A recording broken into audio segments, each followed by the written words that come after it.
Well, greetings and salutations, everybody. Welcome to my YouTube channel. My name is John Campea, and this is our special open spoiler discussion for Thor Love and Thunder. All right, guys, so here's how this is going to go, all right? I'm going to give you my thoughts in the basic overall kind of feeling in a kind of spoilery way of Thor Love and Thunder. And then we're just going to basically take the rest of the show to hear from you and get your live thoughts and comments, opinions, theories, whatever questions you might have. Go ahead and use the super chat feature to fire those in. I will let you know the super chat feature's been open all day and it's already kind of full. So I'm going to be turning off the super chats probably in the next 10 minutes or so. So if you got a thought, opinion, observation, theory, whatever that you want to fire in and have me read off, go ahead and do that pretty quickly. Okay, so I'm also going to let you know this is going to be a long one. I'm going to go as far as I can because, you know, my voice is in my throat and I still got a bit of a cough that I'm working through. And I'm going to be taking a break. I'm going to be taking about a 3 to 4 minute break about every 45 minutes to an hour because this is going to be a long one. So buckle in. We got a ways to go, right, guys? All right. So with that said, let's just get into it here. I'm going to give you my basic thoughts on Thor Love and Thunder. This is a very entertaining movie. But with that being said, it is not one of the stronger MCU movies, in my opinion. I think it is actually my third favorite Thor movie. My favorite one still being the original Thor done by Kenneth Branagh. My second favorite one, very close to it, is Thor Ragnarok. Love that movie. That movie's incredible. And this one, it worked on many levels, but it also did some things that I think knocked it down a little bit than some of the other ones. As a matter of fact, I just put up on Twitter a day or two ago. I said, listen, here's my favorite things, my favorite comic book things that have been put to screen in the last year, this year in 2022. Number one for me was The Batman. That's still my number one thing. Number two is The Boys Season 3. Number 3 is Peacemaker. Number 4 is Ms. Marvel, but that might drop depending on how good or bad the finale is. And number 5 for me is Thor Love and Thunder, followed by Doctor Strange The Multiverse of Madness, followed by Moon Knight, then followed by, in last place, Morbius. So that's how I would kind of rank that right now. So, entertaining movie. I've seen it 3 times now. Every time I was in a theater, the theater was laughing hysterically. Now, that's not true of every theater is different, right? So I had like one of my best friends, their theater was in, they were like really, they loved the movie, but they said the theater they were in was totally quiet, like no laughing in the theater for them, even though they liked it a lot. So it'll differ from theater to theater. Here's the thing. I told everybody, after I saw the advanced press screening of Thor, I said, look, whether or not you like this movie is going to be very, very contingent on whether the sillier kind of humor can resonate with you. Because humor hits us all in very different ways, right? Like some people love Monty Python. Some people, their humor just doesn't work for them. Nothing wrong with that, right? So it really all depends. And I told people, if you are somebody that the sillier kind of humor, like a Faulty Towers kind of humor, if that kind of humor can resonate with you, I think you're going to have a really good time. But I told people, if you're one of those people that the sillier kind of humor that doesn't resonate with you, like for a lot of people, then this movie probably isn't going to be for you. Because while Thor Ragnarok had a decent amount of silly humor, I think Thor Love and Thunder, I think it's fair to say that Thor Love and Thunder really leans a lot more into that silly aspect. And if that doesn't work for you, then this movie ain't going to be for you. Remember, I said that weeks ago before the movie came out. And for me, for the most part, for me, the humor very much worked. Like a good example of that is like the love triangle thing of Thor, Mjolnir, and Stormbreaker, right? Now, they went back to the well on that joke a little too many times. But the first couple of times, like when Thor's just sitting there talking about Stormbreaker or talking about Mjolnir, and all of a sudden, like from off camera, Stormbreaker kind of comes floating into the screen. I'm not going to lie to you. I laughed my ass off at that. And I did a couple of times. They went back to the joke just a couple of times too many. But, that kind of joke, that kind of silly humor, it really worked for me. I ain't going to lie to you. One of my favorite things about this movie, I'm going to talk about the things I didn't like about the movie in a minute. But let me talk about some of the things that I really did like. The silly humor thing again, about whether this works for you or not, Russell Crowe is going to be top of that list. Because Russell Crowe, for me, kills it in this movie. That's it. You are uninvited to the orgy. I love Russell Crowe in this. Now, I'm a huge Russell Crowe fan. Everybody knows that. But I loved him in this. Chill, baby cakes. I love Thor in this. Or I love Zeus in this. I love Russell Crowe in this. He killed me. But again, he was played in such a way that if that kind of humor doesn't resonate for you, then the Russell Crowe Zeus won't work for you. And that's totally cool. That's totally fine. Not every kind of humor appeals to all of us. But for me, that totally worked. And also tell you what, one of the big bones of contention with a lot of people have been the goats. Let me draw my line in the sands. I don't care what anybody says. The goats were fucking awesome. It didn't matter. They could do the goat screen 100 times in that movie. Ann and I, we laughed our damn asses off every time they did. Especially when they crashed into the Shadow Realm world. Like as they do that forced perspective trick with the camera and their ship is flying towards Shadow Realm world and you think it's a lot further away and they crash right into it and all you hear is crash. Then there's a beat of silence said, Rah! The goats. I don't care what anybody says. Fuck everybody else. I don't care. I thought the goats were hilarious. But again, it'll all depend on your particular style of humor, right? And if that style of humor didn't work for you, then it wasn't going to work for you. Totally good. I'll be honest with you. Right now, the audience score on Thor Love and Thunder is at 81%, which is higher than I thought it would be. Because like I said, when I came out of the theater the first time, I said, this is all going to depend on your style of humor and what works for you and what doesn't. It worked for me, but I really did anticipate it wasn't going to work for the vast majority of people. So I was expecting it 65 to 75% audience rating, to be honest with you. So the fact that it's coming in at 81%, I think is surprising. I think that's impressive.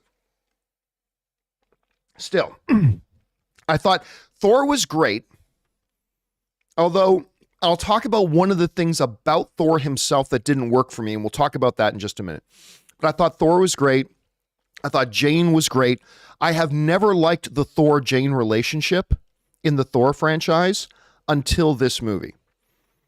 Like even in Thor 1, and I love Thor 1, but the one thing about Thor 1 that did not work for me was the Thor and Jane relationship. I've said that for years. It's never really worked for me. It never worked for me in Thor Dark World. I've never really cared a lot about it. This movie made me care about it. So that's impressive because I've never liked their relationship and all of a sudden I did. I liked her character a lot. I liked the cancer side story, the way that worked into it, the fact that using Mjolnir was actually preventing her body from being able to do anything. I mean, I just thought that was a really good approach. I like that. Gore was great, but a bit underused. Then again, the Thor movies have never been about the villain. Like Thor Dark World really wasn't about Malekith.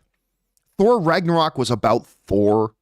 I'm not surprised that even with Christian Bale playing Gore, that they firmly kept the focus on Thor and his immediate circle, right? That's kind of par for the course for the Thor movies, right? So wasn't really surprised that they didn't focus a lot on Gore because that's not what Thor movies do. But, I mean, Christian Bale was so good in the role that I would have liked to see a little bit more of that. So there's that. I thought the action was quite good when the fights were going on. Like, everything from that first fight in New Asgard when the Shadow Monsters show up, that fight was great. The fight on Shadow World, I thought was really good. And I'll tell you what else. I have a big problem with the Thor, Gore, and Asgardian children fight scene. I'll talk about that in a second. I'll talk about what my big problem with that scene was in a second. But I would be lying to you if I didn't tell you that fight filled me with joy. Like I'm watching this horde of Asgardian kids going, like running into battle, going, "Rah!" And their eyes glowing with power and all this kind of stuff. I'd be lying to you if I didn't tell you I got a huge kick out of that, despite the big problem I have with that scene. And I will talk about that big problem in a second here. So I thought that was great. I've always liked Valkyrie. I love the fact that Valkyrie is now, she's a warrior and she's burdened with being a bureaucrat and she hates that. And I love that. You see the glimmer get back into her eye when she's thinking about getting into a fight. I love that. I thought that was great. Yeah. And again, for me, the humor, I just laughed a lot because the humor in this film did work with me. Like it did for 81% of the other people. It worked for me. Not all of it, but it worked for me. So it is my 5th favorite thing, comic book movie related thing in 2022 so far. That should give you an idea about how I rank it. It is my 3rd favorite Thor movie. So I liked it, but not top tier MCU. All right. Now let me tell you about a couple of my big problems with this movie. All right. I said I love Thor in this. I love Chris Hemsworth in it. But here is one of my big problems. In Thor Love and Thunder, they kind of make him OP. They kind of make him overpowered. He's too strong. And I get it. Well, John, what part of God of Thunder don't you understand? No, I get it. But in all the other MCU movies that Thor has been in, he's been quite powerful, but never overpowered, right? And it starts right from the beginning. Like, I like the big battle in the opening with the Guardians of the Galaxy and that the bird-like alien species. But the very fact that the entire team of the Guardians of the Galaxy are like really struggling against this opposing army, and Thor can just walk in without breaking a sweat and take out all of them in a matter of a minute, right? Take out everything in a matter of a minute. I just felt throughout the movie that in a straight up one-on-one fight, even when Gore would have him at a disadvantage a couple of times, I never really felt like Thor couldn't win this fight if he really wanted to right now. Like it just felt a little overpowered to me in other things. So that was my one problem with Thor. Now let's talk about that Thor and the kids scene. All right. I love the battle. I love these little children screaming in Viking blood frenzy rage. They become berserkers. I like that. Then the fight was fun. But since when can Thor just give his power to anybody? To anybody. Like, I'm watching that and I'm thinking to myself, okay, if Thor can just give the overpowered power of Thor to anybody, then why in Avengers Endgame, when they were having that big final battle against Thanos, why didn't he just say to all the other, all the other Avenger characters that were there and something that to Hawkeye or to Black Widow or to any of the rest of them and say, hey, we're going into a fight with Thanos. You know what would be helpful? If you had my power, I bestow upon you the power. Like, why didn't he do that then? Why didn't he do that for all of Asgard as they're getting ready to fight Hela or trying to stand up to Hela? Like, why out of nowhere can Thor just suddenly magically go, oh, I give my power to all of you? And why doesn't he do that all the time? Why didn't he do that for the rest of Asgard, New Asgard, when the shadow monsters were attacking? Why didn't he go, wow, this is a sticky situation. The shadow monsters are attacking New Asgard, huh? Well, my fellow Asgardians, I give you all the power of Thor. Would have made it a pretty short fight. Would have made it a pretty short fight. And then he says, I'll give them the power, although temporarily, of Thor. I mean, it just, yeah.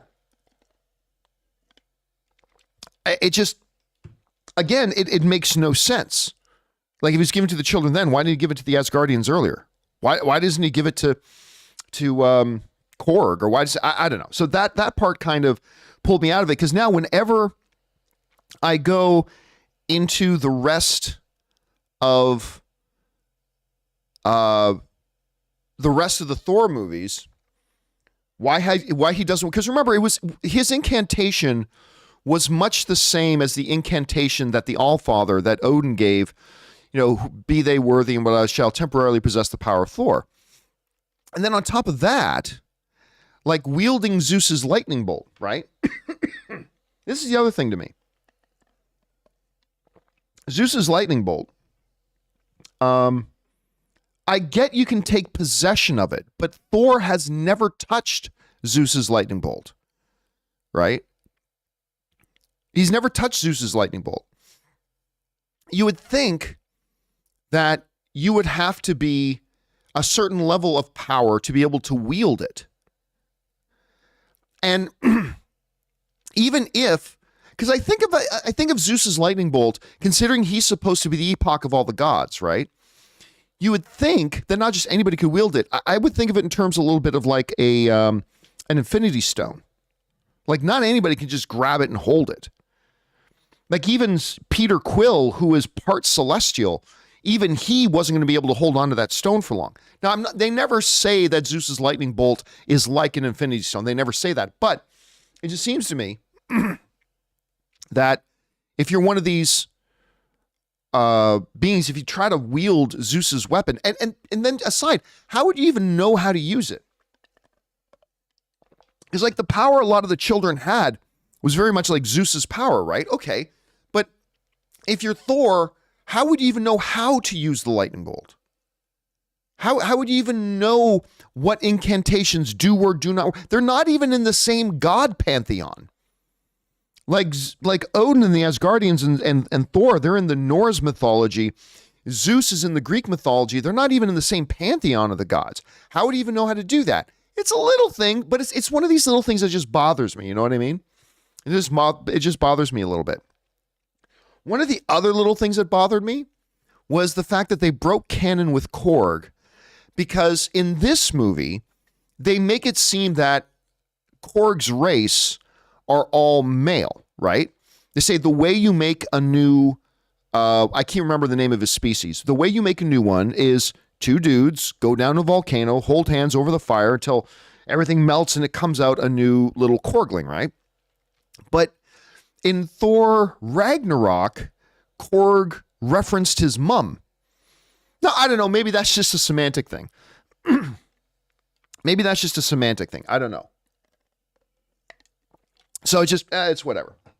So, but that little part kind of bothered me. Like, I don't mind that he ended up with a guy named Dwayne and the mustache on him was hilarious.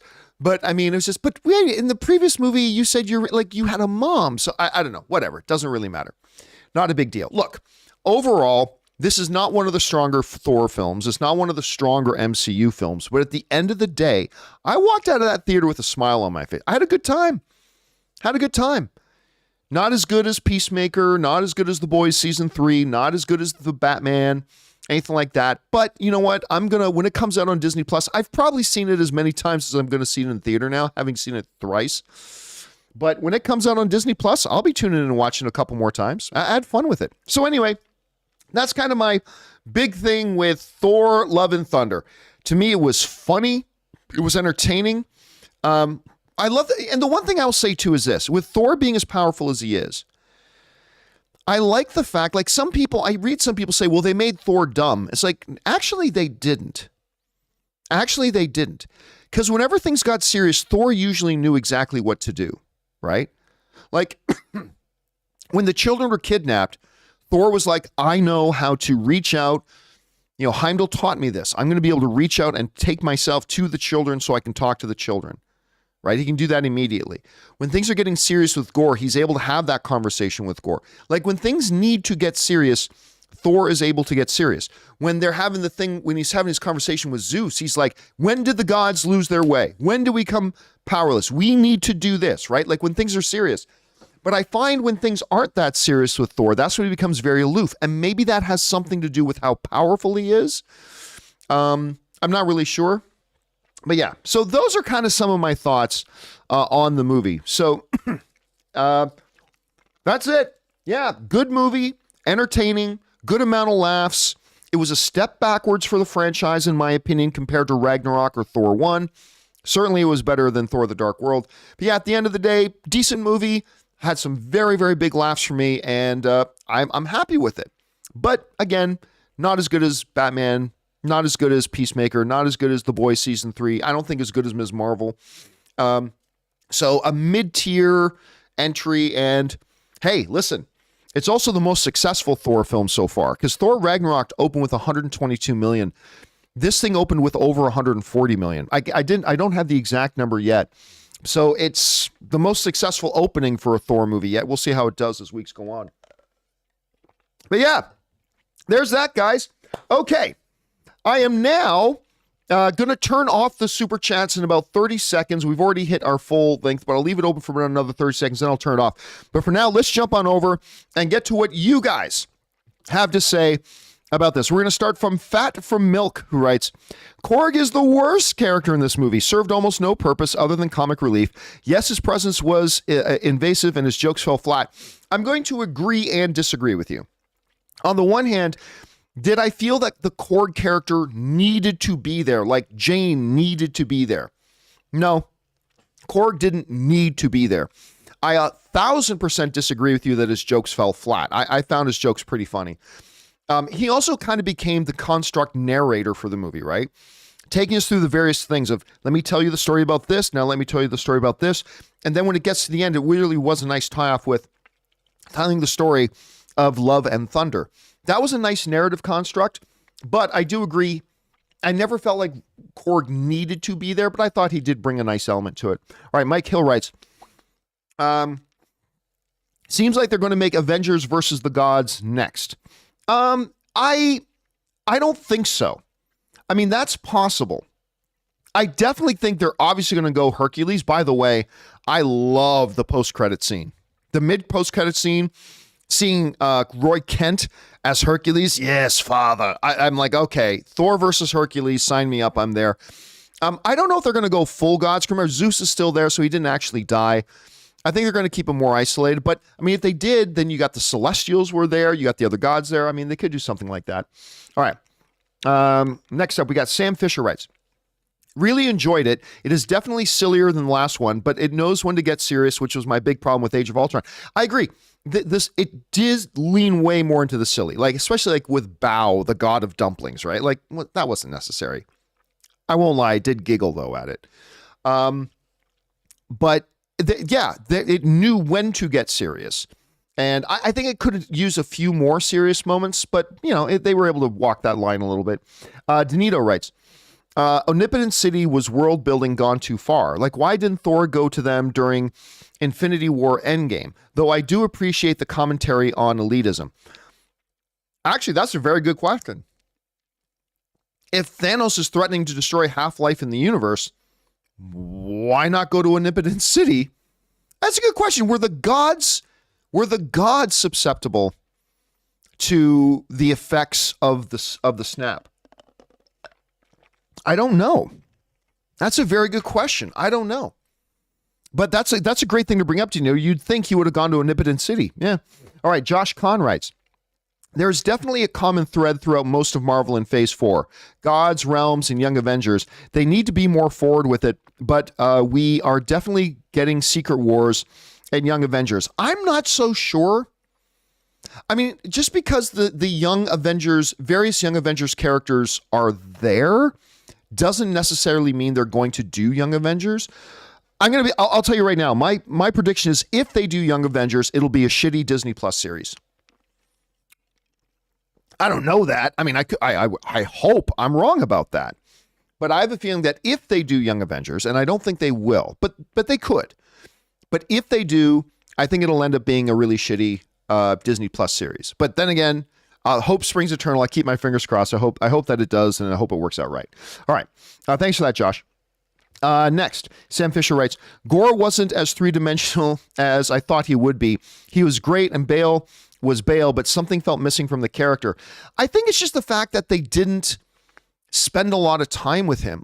Like in all the other Thor movies, with most of their things, the villain is simply there to be the obstacle for the hero. And there's nothing wrong with that. That works in a lot of movies. I think, though, when you have a character like Gore, and then you go out and get like one of the world's great actors in Christian Bale to play it, I think that created an expectation in a lot of people that he might be more present in this movie than he actually was. We shouldn't be surprised that he wasn't, because that's the pattern of Thor movies. They focus on the hero, not on the villains. But I think they could have used a little bit more of him here. I think they could have used a little bit more of him. All right. Danita writes, Marvel fake death universe has never been stronger. What did they do that here? Did they do that in this movie? Was there a fake death in this one? I mean, there was Gore's daughter, but she's not a relevant character, so I wouldn't even count that one. I'm not, listen, my biggest complaint about the MCU is that they do fake deaths way too much. I can't really think of how they did that in this movie. Other than, well, Korg, actually, Bruce just said that in the live chat as well. Oh, that's right. And Epic Frost mentioned Zeus too. Yes, you're right. Zeus's fake death. Yep, you're right. You're right. They did it twice. Korg, although Korg, they only made you think he was dead for like a second, but still. And the Zeus one, you're right. Those are good, well pointed out, guys. All right. Hoopsuni writes, 1 of 2. I was digging this movie for the most part and loved the black and white sequence, but felt it went completely off the rails after that and made some baffling decisions, like making Gore seem so menacing and scary in the next scene, have Thor show up and make a bunch of kid Thors. The end did not work for me, but better than taking no risks. Here's the funny thing though. You know, when I first came out of the movie, the first time, I thought to myself, Thor didn't actually accomplish anything in this movie. Like when you look at it, what did Gore want to do? Gore wanted to, number one, acquire Stormbreaker so he could open the Bifrost to open the gate to eternity. He then wanted to get to eternity to wish that all the gods would be killed. Well, at the end of the day, Thor wasn't able to stop him from doing any of those things. He did acquire Stormbreaker. He was able to use Stormbreaker to activate the Bifrost and open the gate to eternity, and he was able to get to eternity. Literally all those things that Gore wanted to do, Thor was not able to stop him. And so when I first came out of the movie, I thought Thor didn't actually accomplish anything in this movie. He didn't win. It wasn't until I saw the movie the second time. Once I saw the movie the second time, what I realized in that final scene was that Thor doing all of his Thor things and Gore, the God Butcher, Gore the God Butcher, seeing Thor act in a way that was completely unlike his vision of how the gods are. Thor was self-sacrificial. Thor had love. Thor had empathy. Thor was willing to, Thor was there to help others. These are all the antithesis of everything Gore thinks about the gods, right?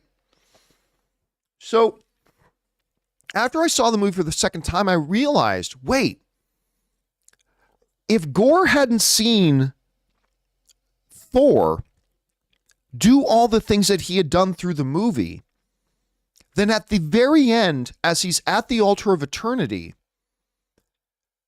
I don't think Gore would have just wished for his daughter back.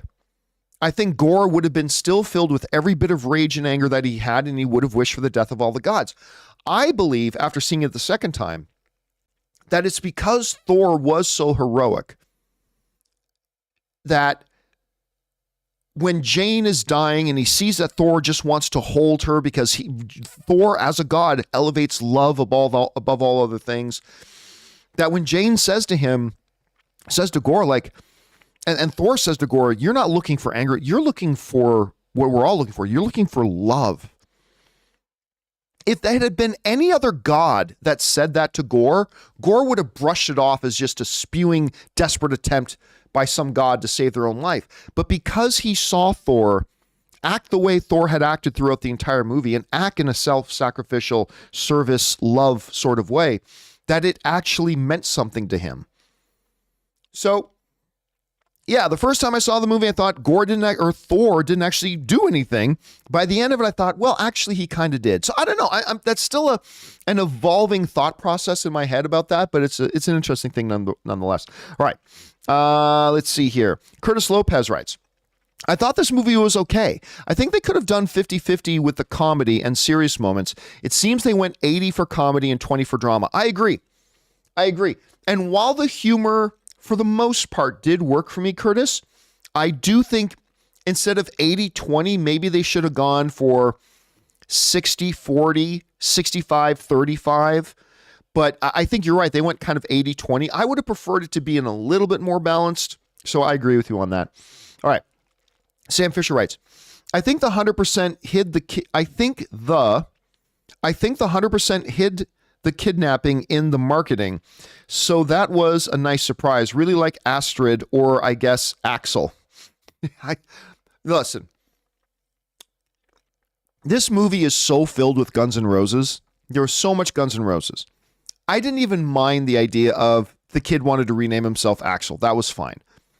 But the thing, no, I'm Axel. No, you're Astrid. No, I'm Axel. That was kind of a dumb joke. That didn't work for me. But the kid was good. I mean, the kid was good nonetheless. All right, Hoop Suni writes, seeing Roy Kent as Hercules made me even more excited than I've been in a long time from a post-credit scene. I'll tell you what, that post-credit scene, I think, is my favorite Marvel post-credit scene since Spider-Man Far From Home's post-credit scene with J.K. Simmons. I haven't gasped at a post-credit scene in years. That one, first, I just love seeing that Russell Crowe was back. So it's like, okay, cool. And then it says, my son Hercules. And the thing, yes, father. And you see Roy Kent as Hercules. I gasped, and I haven't done that for a post-credit scene in a long time. All right, Curtis Lopez writes, what I'm not okay with at this point is that New Asgard as an ice cream parlor themed after the Infinity Gauntlet. I laughed at that. I thought that was great. The thing that caused mass genocide on their people, is it just me or does that seem wrong? But don't forget, it was also the Infinity Gauntlet that brought everybody back, right? The Infinity Gauntlet is nothing but a tool. It is neither a force of good or evil. It was just a thing. It took half the people away. It brought everybody back. So I didn't, personally, for me on that level, I didn't mind that. I didn't mind that part for me at all. All right, thanks for writing that in, Curtis. Sam Fisher writes, we knew that when they said Zeus was in this, they would introduce Hercules. Wouldn't have picked Brett, but damn, I love It's Avenge Me, Hercules. I know. I had heard a couple of rumors that it was going to be him playing Hercules. Honestly, I didn't believe them. Now, then again, I heard about 40 different rumors of who could be playing Hercules, and I didn't believe any of them either. But I heard him, and I thought, I don't know. I don't think it would be him. And then seeing it on screen, I was like, I got very, very thrilled. I was thrilled, Sam, to see him, that he was going to be in that. All right, Jin the Jedi writes. Let's see where we're at here. Jin the Jedi writes, a solid, somewhat self-contained story, pacing issues aside. Pros, visuals and ending with his daughter. That ending was great. I loved the ending with Love and Thunder. Love her. Love her. And I love the very short glimpse we got of the dynamic between them too. I adore that. Anyway, pros, visuals and ending with his daughter, Young Avengers incoming, Gore's development, Thor's goofiness, hit and miss humor, enjoyable. Yeah, again, I got a lot of pros. I got a number of cons with this movie. Not one of the stronger outings, not even the second best Thor movie, but enjoyable. I laughed, I had a good time, Jen. All right, next up, Sam Fisher writes, I don't think we are going to, pardon me. I don't think we are going to see Thor's foster daughter, or I guess Love as we're calling her, join the Young Avengers, like people here are assuming. I don't even think there's going to be a Young Avengers. And I wouldn't put money on that. I'm not guaranteeing they're not going to do the Avengers. Don't misinterpret me and don't misquote me. But if I had to guess, I don't even think they're actually doing Young Avengers. So that's my take on that. And again, if they do, it'll be some shitty Disney Plus series. All right. Aaron D. Green writes, the first act was the worst schlock Marvel has put out. The second was some of the best. I've never seen a more jarring tone/quality shift in a film.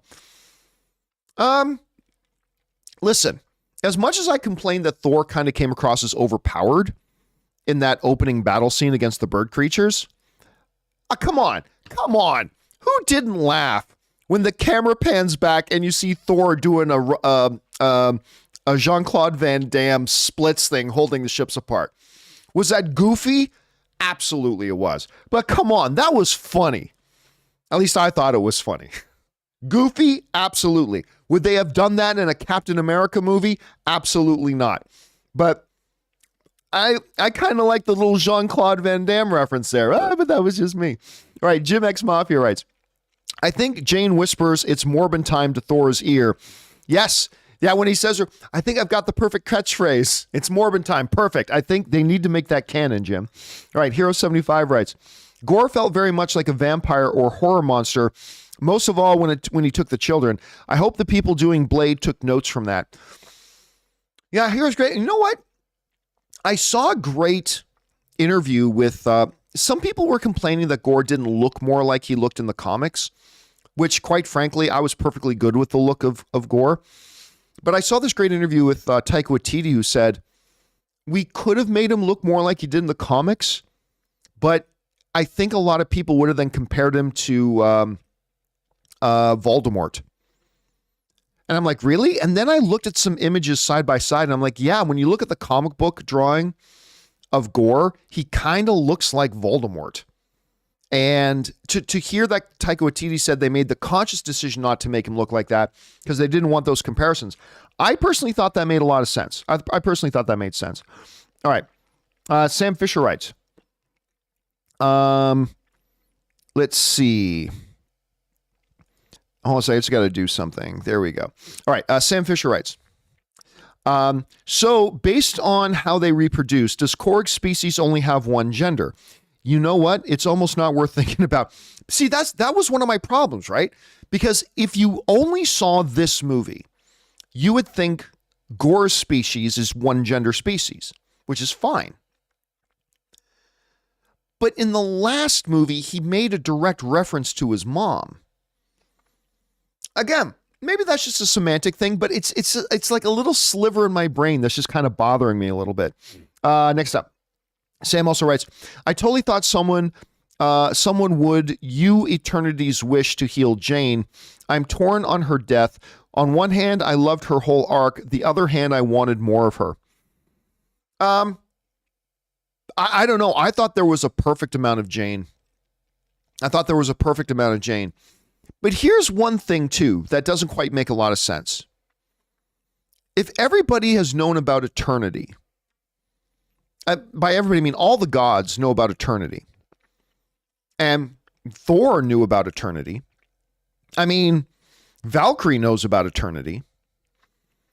And the only trick to getting to Eternity is using the Bifrost. And Eternity is so powerful that any one thing that anybody wishes, like Thanos could have, instead of trying to gather the Infinity Stones, he could have just tried to just attack Asgard, get the access to the Bifrost, and use it. I mean, Thanos could have just done that, right?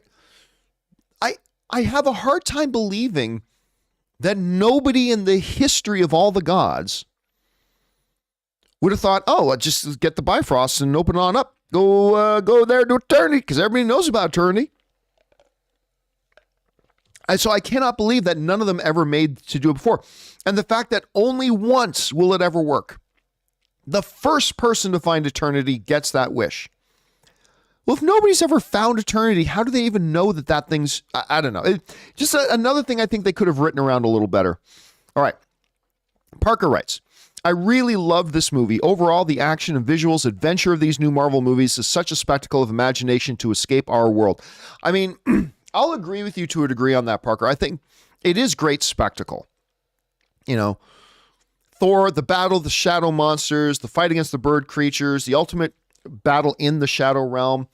I mean, these are great big spectacle. The thought of these Asgardian boats sailing across the universe and the galaxy, it is great spectacle.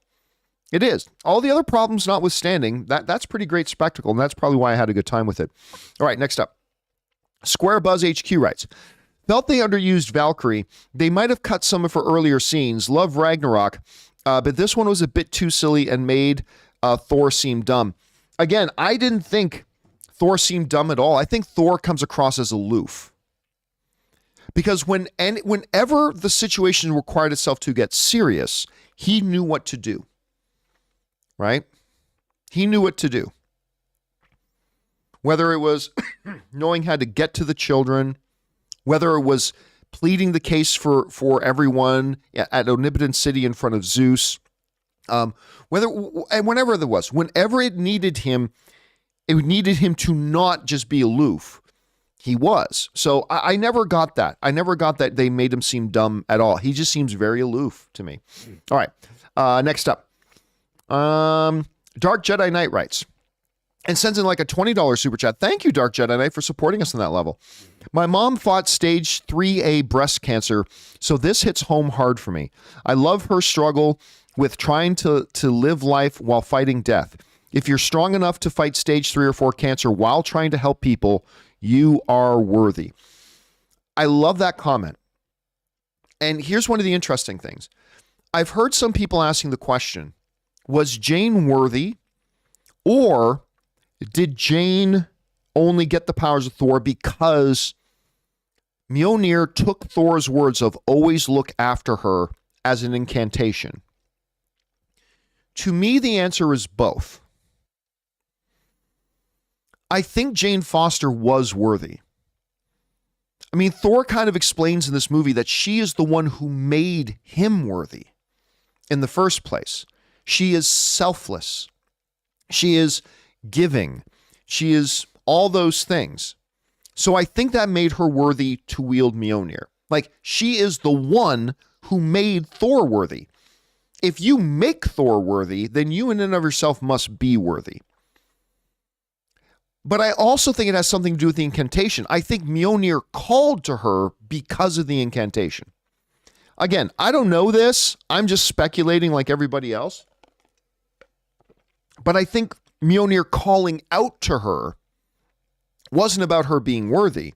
I think Mjolnir calling out to her was about the incantation that Thor probably didn't even realize he put on Mjolnir to always look out for her. And I think so. I think it was a little bit of both. At least that's my guess at any rate. All right. Next up, Sam Fisher writes, this movie was Thor at his most himbo. I'll be honest, I'm not quite sure what himbo means.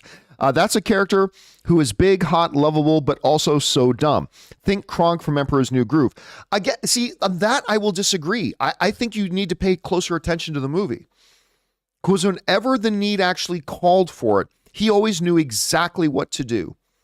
All he had to do was to be in an area of space. And he's like, I know where that is. I know exactly what that is. Not only do I know what that is, I know how that whole thing works. It sucks color. It's such a shadow realm that it sucks out color. It does all this kind of stuff. Like when he knows about Omnipotent City, how to get there. Standing before Zeus, he knows exactly what to say. When the children need him, he knows exactly how to transport himself, at least projection-wise, to them. So again, I think a lot of people are misinterpreting the aloofness of Thor with being dumb, because I think there are many times in this movie, now I've got a lot of issues with this movie, but I don't think one of the issues that Thor comes across as dumb. I think he comes across as aloof, but again, whenever he needed to, he always knew exactly what to do. And so that's why I disagree with that one sentiment at any rate. But I agree with a lot of the other ones, Sam. All right. Ant Banks 1984 writes, kid coming out of the movie asks mom, what's an orgy? Yep. Yep. I remember, first of all, I thought that was hilarious. And now we will talk about the serious business. The location of the orgy. That's it. You are uninvited to the orgy. I laughed myself sick. Actually, ever since Ann and I saw the movie for the first time a few weeks ago, whenever like something comes up or I'm like, damn it, I can't find my phone, Ann will always say, she said this about 20 times, chill, baby cakes. Like she just says, like, oh, damn it, I forgot to turn the backyard light off. Chill, baby cakes. Honey, have you seen my wallet? Chill, baby cakes. All that. But also, whenever Ann has done something that I remotely don't like, like she puts on a show I don't want her to put on, I say, that's it. You are uninvited to the orgy. We've been saying that back and forth to each other all week. I actually thought it was really funny. All right. Let's see here. Will Lambert writes, Who would you rather tell the story of your life, Korg or Luis? Luis, easy. I thought the narrative structure of Korg telling let me tell you the story of, at those different points throughout the movie that then climaxes with the last one telling the story of Love and Thunder. I thought that was a very effective little narrative tool. That being said, nothing holds a candle to Luis. Luis by a mile. All right. City of Swift writes, waiting for that Mighty Thor hot toy announcement. Oh yeah, you know those are coming, Sidious. You know those are coming. All right. Alex Tapia sends in a $20 super chat. Thank you, Alex, for supporting us on that level, man. All right. This movie disappointed and broke my heart like no other Marvel movie before it. Terrible developed villain. Oh, no, I disagree. I thought they did a great job setting up that villain, but that's just me. Terrible developed villain, contradiction in tone. There was a bunch of that, no doubt. And so many other flaws. One of the laziest efforts in storytelling I've seen from Marvel/Taika. I don't agree with that. I don't agree with that. I like you with my big laundry list of issues I had with the film. And there was a good laundry list of the problems I had with this film. I don't believe... I'll tell you what's lazy. Fandom is becoming lazy in whenever there's something they don't like, they just refer to it as lazy. It's like, no. Like, with all the problems I had, none of it had anything to do with lazy. Like, at all. Not at all. If anything, I agree with the previous commenter that in this movie, they took some pretty big swings. A lot of them didn't work. But they took some pretty big swings. And that is the antithesis of lazy, right? They never took the simple route. As a matter of fact, I might say there are a couple of times in this movie where taking the simpler route might have served the movie better.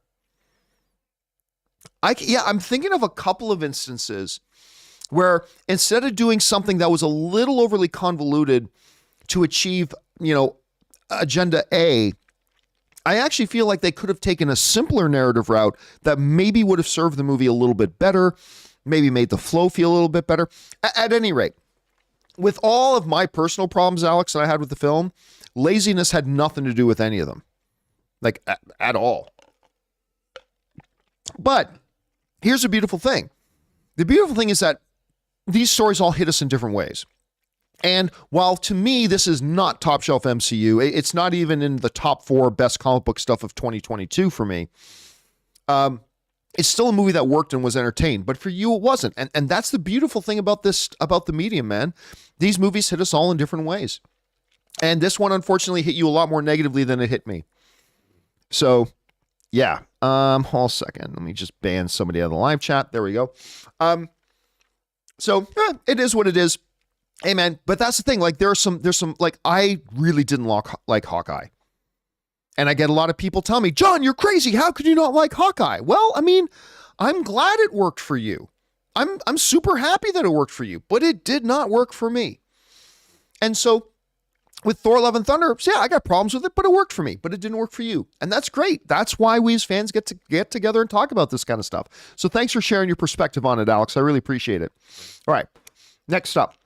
Will Lambert writes, I love the score, and of course, it was composed by Michael Giacchino. He does everything these days. Did the score stand out to you? I'll be honest with you. No, the score didn't stand out to me, and that's not a bad thing.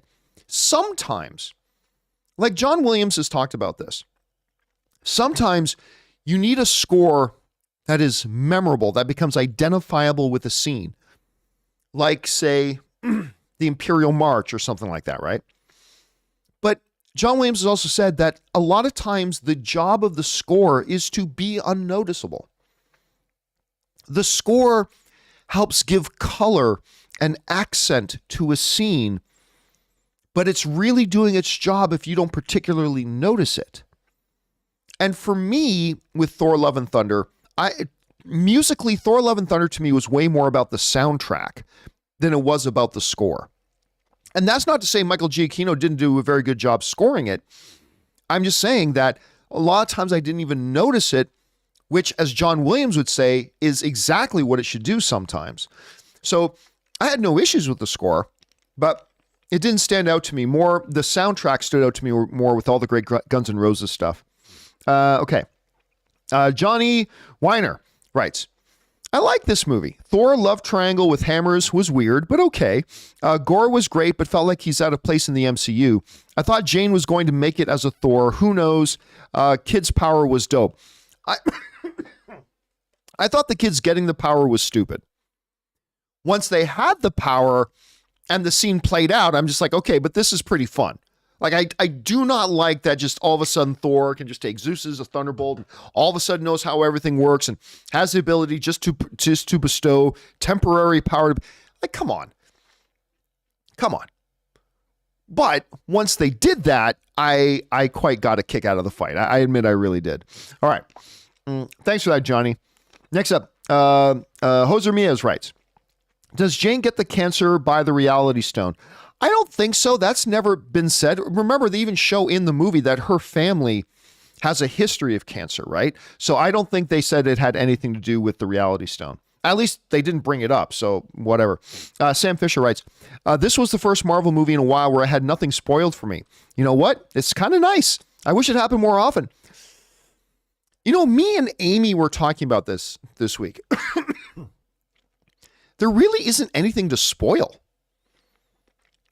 I mean, really, if you think about it, there's no, and this is a good thing to me, there was really nothing huge to spoil other than, say, the post-credit scene, the fact that at the end, Gore decides to bring back his daughter instead of the end of the gods, choosing love over vengeance, sort of thing, which is a really beautiful theme. There wasn't a whole ton to spoil. We knew Jane was there. We know we go to the gods. But yeah, the very fact that you had none of it spoiled for you, Sam, that is a positive thing. That's a good thing. All right. Let's see here. Russell Amador writes, Jane worthy, or was she able, I remember I was just talking about this. Jane worthy, or was she able to wield the promise Thor made to Mjolnir to protect her? Then she masters her abilities quick. Gore deserved better. Should have had more time with the great Bale. No, I'm going to 1,000% disagree with you on that. Now listen, I'm not saying that the movie couldn't have used a little bit more of Gore, but that again is the pattern of Thor movies. They focus on Thor. You do not, this is how you make bad movies. Oh, we have this great actor. Let's change our story to accommodate the actor. That's how you make bad movies. Story always comes first, right? You don't change your movie because you got a certain actor playing a certain role. That's the way to folly. That's the way to destruction.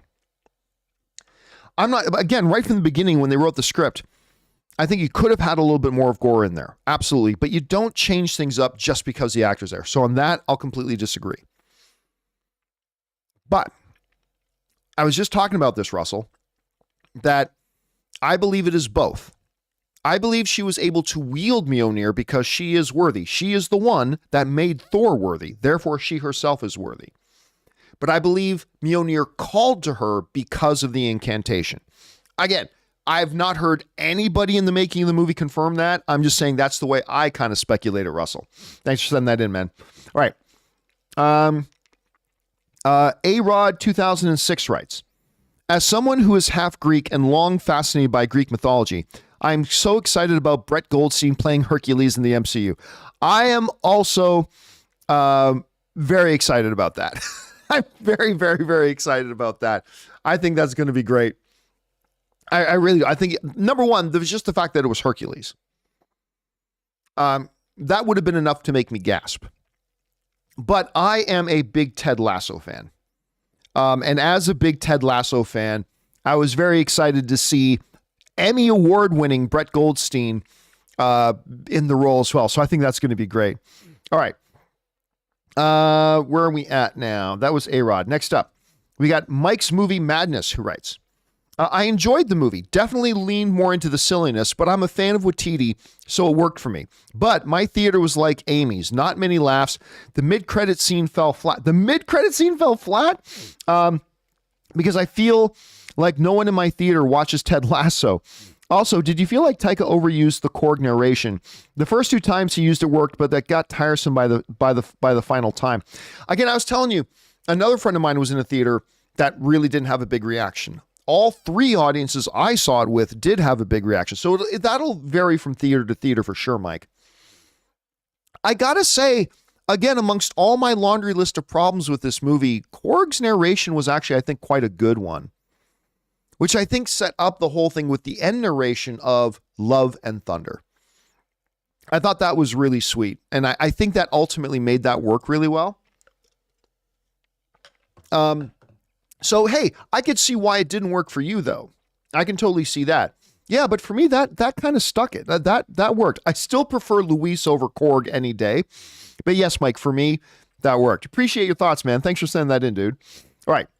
Josh Becker writes, I've seen it twice, and overall, I like the movie.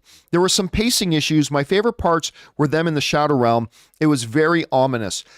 You know what? I like the Shadow Realm fight. I thought it was exciting.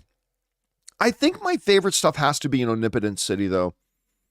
Because while some of the sillier stuff happens in Omnipotent City, like Bao, the God of Dumplings, I'm not going to lie to you. Even though I giggled and I laughed at that, I do kind of wish that was taken out. Like, it's that one was just too far out there. That said, I also thought some of the funniest moments and some of the more deadly serious moments, like as Thor is sitting there actually talking to Zeus. Like, now he's not an overpowered dude, right? Now he's actually talking to the pantheon of gods. And he's laying out the true peril that the gods are in. And he's talking about the gods have lost their way. Like, it's a great moment for Thor, I think, in that particular scene. So I like the Shadow Realm stuff, Josh. I'm with you on that. But I think for me, my favorite is probably Omnipotent City. And I'm not going to lie, a lot of that has to do with Zeus, because I thought Zeus was everything in this. I could watch an entire Zeus Disney Plus series of just Zeus talking to various underlings. I'm not going to lie to you. I could probably watch that all day. All right. Thanks for writing that in, man. All right. Next up. Josh also writes, I hate when people complain about VFX on this movie. The artists are overworked and there wasn't enough time, but the MCU will get back on track. I'm going to tell you what. As somebody who worked in the visual effects industry, I'm not quite sure what the complaint about the visual effects is. The goats look great. The space travel looked beautiful. The shadow monsters look great. Listen, I'm just saying, I mean, everybody's entitled, absolutely. Like, sometimes visual effects hit certain people in a way that it works for them and other people that it doesn't. Nothing wrong with that. I'm just saying, myself, when I hear that particular complaint, like most complaints about this movie, I can go, yeah, I could see why you'd feel that way. The visual effects one, I don't get. I honestly, I don't get that one. But that's just me. All right. Next up, Josh also writes, I wonder if we see the Korg's baby in the next Thor. Ooh, probably. I wouldn't mind seeing Dwayne with that stupid mustache. I don't know why. Dwayne with that Freddie Mercury mustache. I'm not going to lie to you, Josh. That kind of cracked me up. Then Josh just sent in a super chat to be supportive. Thank you, Josh. Appreciate all your contributions, man. All right. Last question that we're going to take before we take a short break here, guys, because we've been going for an hour already. Cinema Reviews writes, one of two. Ragnarok was better, but I love this one too, and it cemented Taika as my favorite director. His balance between wacky fun and deep character work is fantastic. I can't wait to see how he brings that into Star Wars. Also, Korg would make a really good therapist. He should consider that career. Hey, listen, that scene when they're on the boat and Korg is analyzing Valkyrie and her emotional state, that was actually beautiful. And yeah, it does kind of seem like Korg should be a therapist because that was beautifully done. I agree that this movie is below Thor Ragnarok. And I still think it was better than Thor The Dark World, but I did not love this movie. I liked it. I was entertained. I big smile on my face at a lot of points, came out happy. But yeah, I think I would like to see Taika as much as a lot of the silly humor did work for me, I think I would like to see Taika reel it in a little bit. Just reel it back a bit. Like somebody said earlier, it felt like it was 80% wacky, 20% serious. I think I would like to see him balance that out a little bit more to like 60% wacky, 40% serious. 65% wacky, 35% serious. I think if he just brought it back, he would find a real sweet spot there for his particular sense of humor. But, he doesn't have to make it as serious as he made Jojo Rabbit. But, I think if he just pulled it back a little bit, I think it would have been even more effective. But that's just me. All right, I said that was the last one, but I'll do Ismail's before we go on break here, guys. Ismail Montoya writes, "Hey, John, I enjoyed Thor Love and Thunder. It was definitely different than what I'm used to. Really joyful to watch. I won't lie, I almost fell asleep in the second act." You know what's funny? Here's how the great example of how it all hits us in different ways. Somebody wrote in a little bit earlier in the show that they thought the second act was masterful. Remember that? Somebody wrote in maybe about a half hour ago that the first act they thought was horrendously bad, but the second act was awesome. And here we have somebody saying the exact opposite, which is a great example that all this stuff hits us in different ways. So that's fine. All right. Thanks for sharing your thoughts on that, Ismail. Okay, guys, here's what we're going to do. We're going to take 3 or 4 minutes, give you guys a chance to talk amongst yourselves, go to the bathroom, grab something to eat. I'm going to get up, stretch my legs, rest my voice for a while. I'm going to go refill my drink. So hang tight, everybody, for about 3 or 4 minutes, and we will be right back.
All right, everybody, and we are back. Thank you so much for your patience and indulgence as I took a little bit of a break there. We're going to do that every 45 minutes to an hour, but for now, let's just jump back into it and keep going with the Thor Love and Thunder's open spoiler discussion. Ismail Montoya writes, Roy Kent is in the MCU. Roy Kent. I loved it again. I gasped with that. I cannot wait to see him in this. Jose Ramirez writes, damn, all gods are pissed now. Khonshu was right.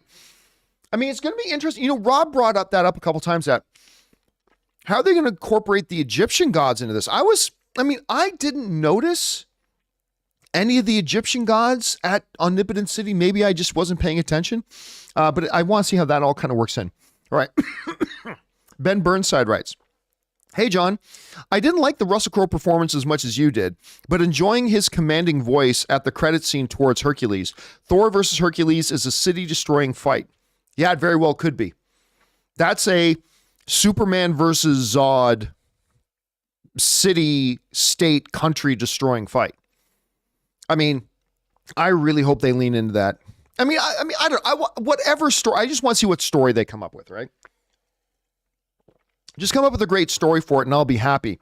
But yeah, I'm not going to lie to you.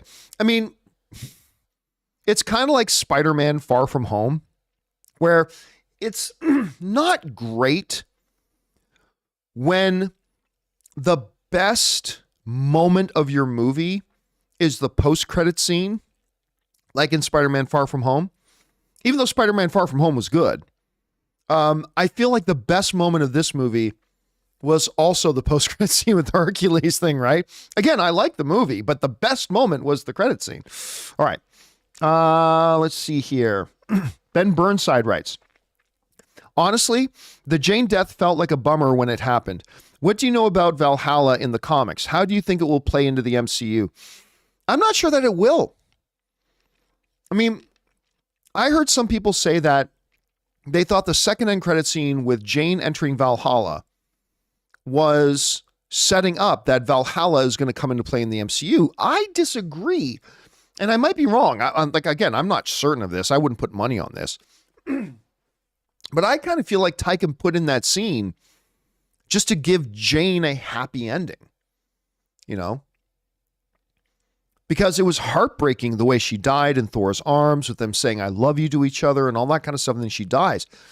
I don't think that second post-credit scene, and again, I'm not willing to put money on this. I could very well be wrong. I don't feel like super invested in this, but my initial impression is that it wasn't there to open up and introduce Valhalla to the MCU. I felt like it was just them letting us have a happy ending for Jane. You know what I mean? But I mean, I could be wrong about that, Ben. We'll see. All right. Casey Mack writes, I just got to say those goats really grew on me through the whole movie. At first, I found them annoying until they crashed into the shadow realm and let out a scream. I just cracked up at that point. I'll tell you what, the goats worked for me the entire movie. I mean, I know I was complaining about they did the love triangle with Mjolnir, Thor, and Stormbreaker a little bit too much. Like the joke worked, but they went back to it too many times. Now you would then say, well, John, they went back to the goat joke all the time. I know they did, but I laughed every time. Every time those damn goats screamed, I laughed my ass off. And yes, especially when they crashed into the planet. Like I laughed my ass off. I thought that was really good. All right. Next up, Casey Mack writes, another thing is the axe was acting like a jealous ex. Thor trying to get the hammer to come back to him, and you see the axe showing up right beside him. There you are. I was just calling you. I know. Again, like I said, I think they did it a few too many times, but in general, the gag made me howl. Like if this cup is Stormbreaker, the very fact that he's like, oh, Mjolnir, and all of a sudden, like I died. I thought that was hilarious, even if they went back to it a few more times. All right, thanks for sending that in, Casey. Appreciate that, man. Casey also writes, 1 to 2. One last thing I found interesting is that India Rose Hemsworth is actually the person that played Love in Thor Love and Thunder.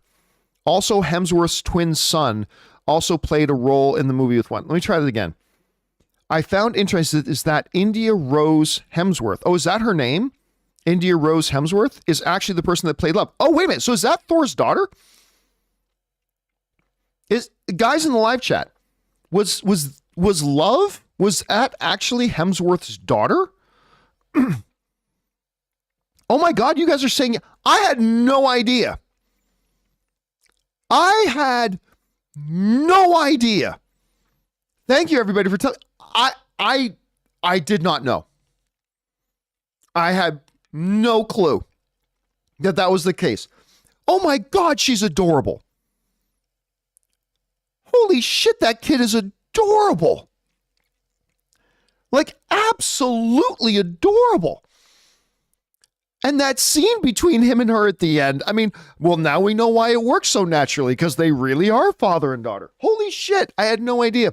Anyway, Casey also writes, playing young Thor in a flashback scene. So Thor's son, actually, Hemsworth's son, played. That's amazing.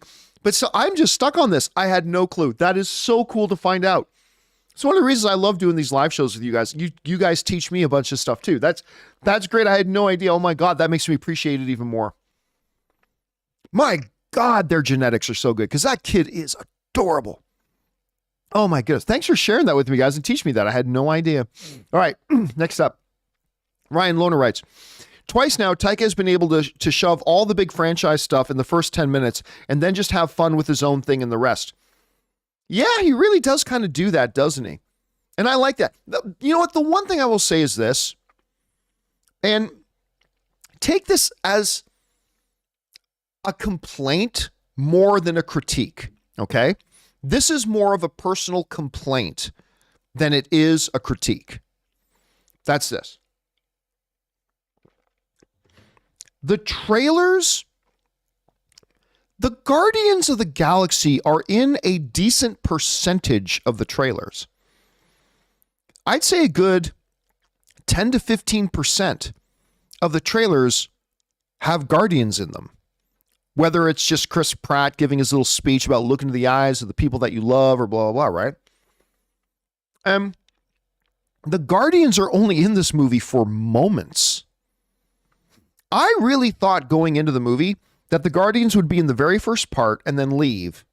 And then they would come back near the end to help Thor with a big fight.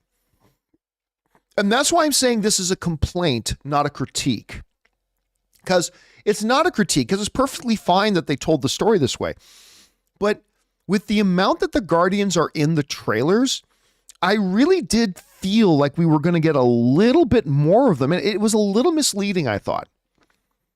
It was a little bit misleading. But that's why I said it's a complaint. It's a personal complaint, not a critique. All right. Let's see. Fang Blaze writes, I really enjoyed this movie, but thought it could have been much better if it was a little longer and cut some of the more extreme and cringy jokes. I don't think the movie needed to be longer. I'll be straight up with you. I do not think the movie needed to be longer. Like, a lot of my complaints with this movie, none of it had to do with the length. I thought the length was perfectly good. I just thought there were some course corrections that could have been made. Some things could have been omitted. Like I said, for the story, we didn't need more gore. For the story of this film, gore didn't need to be there more. We didn't need more Guardians of the Galaxy. Even though I felt like the trailers kind of promised more Guardians of the Galaxy, the story didn't need more Guardians. You know what I'm saying? So no, I don't think making the film longer would have improved the film at all. I feel like you do that. I think there maybe should have been some things that should have been slightly changed and certain things that maybe could have been cut out. But I don't think the length of it would have made it any better. But that's just my take on it, Fang Blaze. Thanks for giving your opinion on that, man. All right, next up. Jokes writes, like Doctor Strange, this movie had a convenient plot with the dumb eternity wish. Stop adding lazy MacGuffins to cover for the lack of story. I think you are misinterpreting. If you think eternity was the story, then you're missing it altogether. The story is what happens between the first frame of the film and the last frame of the film. The story is not the MacGuffin.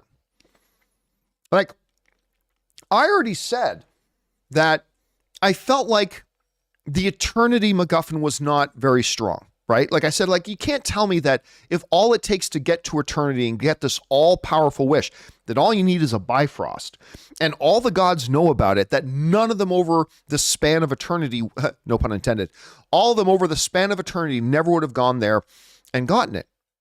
That makes no sense to me. However, you're confusing an element for the story. The story is very clear.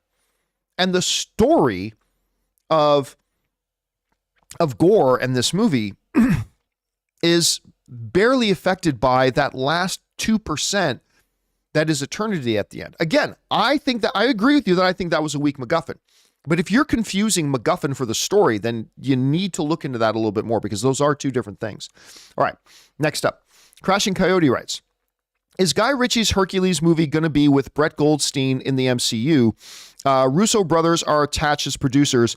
Can't be a coincidence. I'm all for it. No, it's a completely different thing.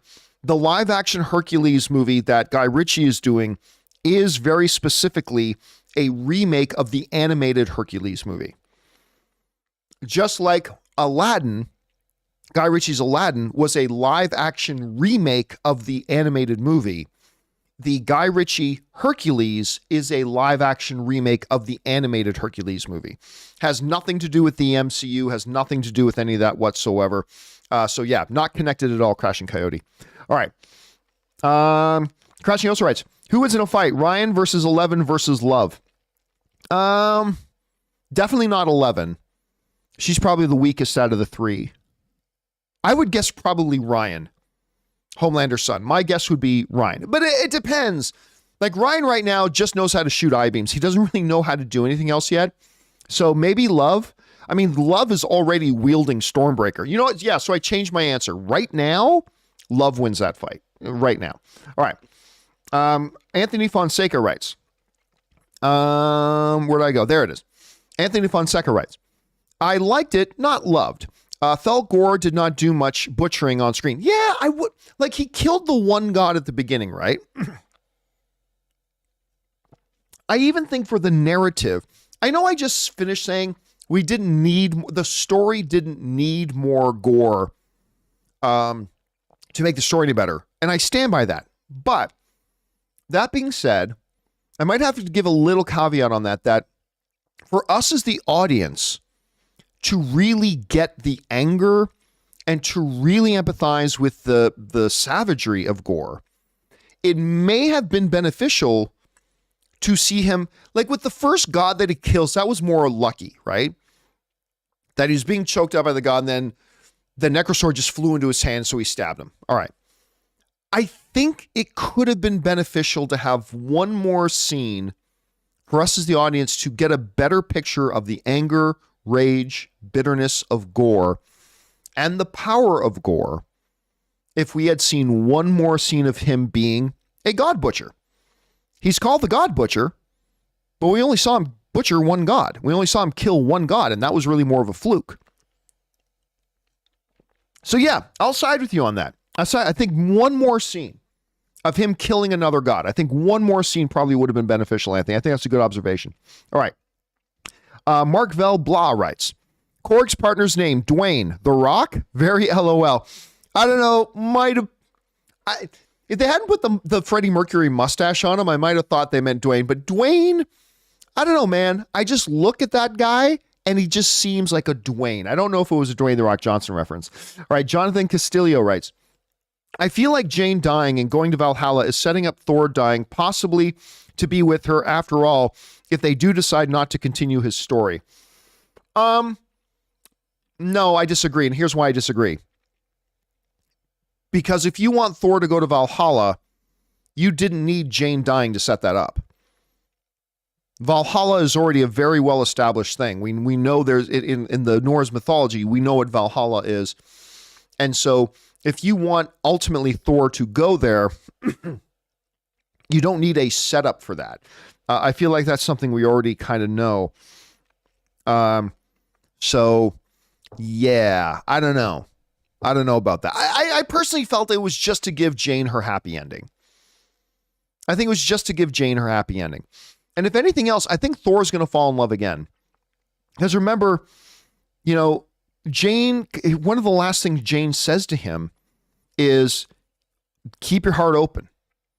And a lot of people think I was just talking about the little girl, and I don't think it was. I think we're going to see Thor fall in love again. So I don't know. That's just pure speculation on my part, though, Jonathan. Thanks for writing that in, man. Mark Vell writes, shout out to my daughters, Tia and Sierra. Well, that's really nice of you to do, especially talking about a movie like Thor Love and Thunder. That's great, Mark Vell. All right. Mark Vell also writes, Herkin Namor like Wanda. From foe to Avenger.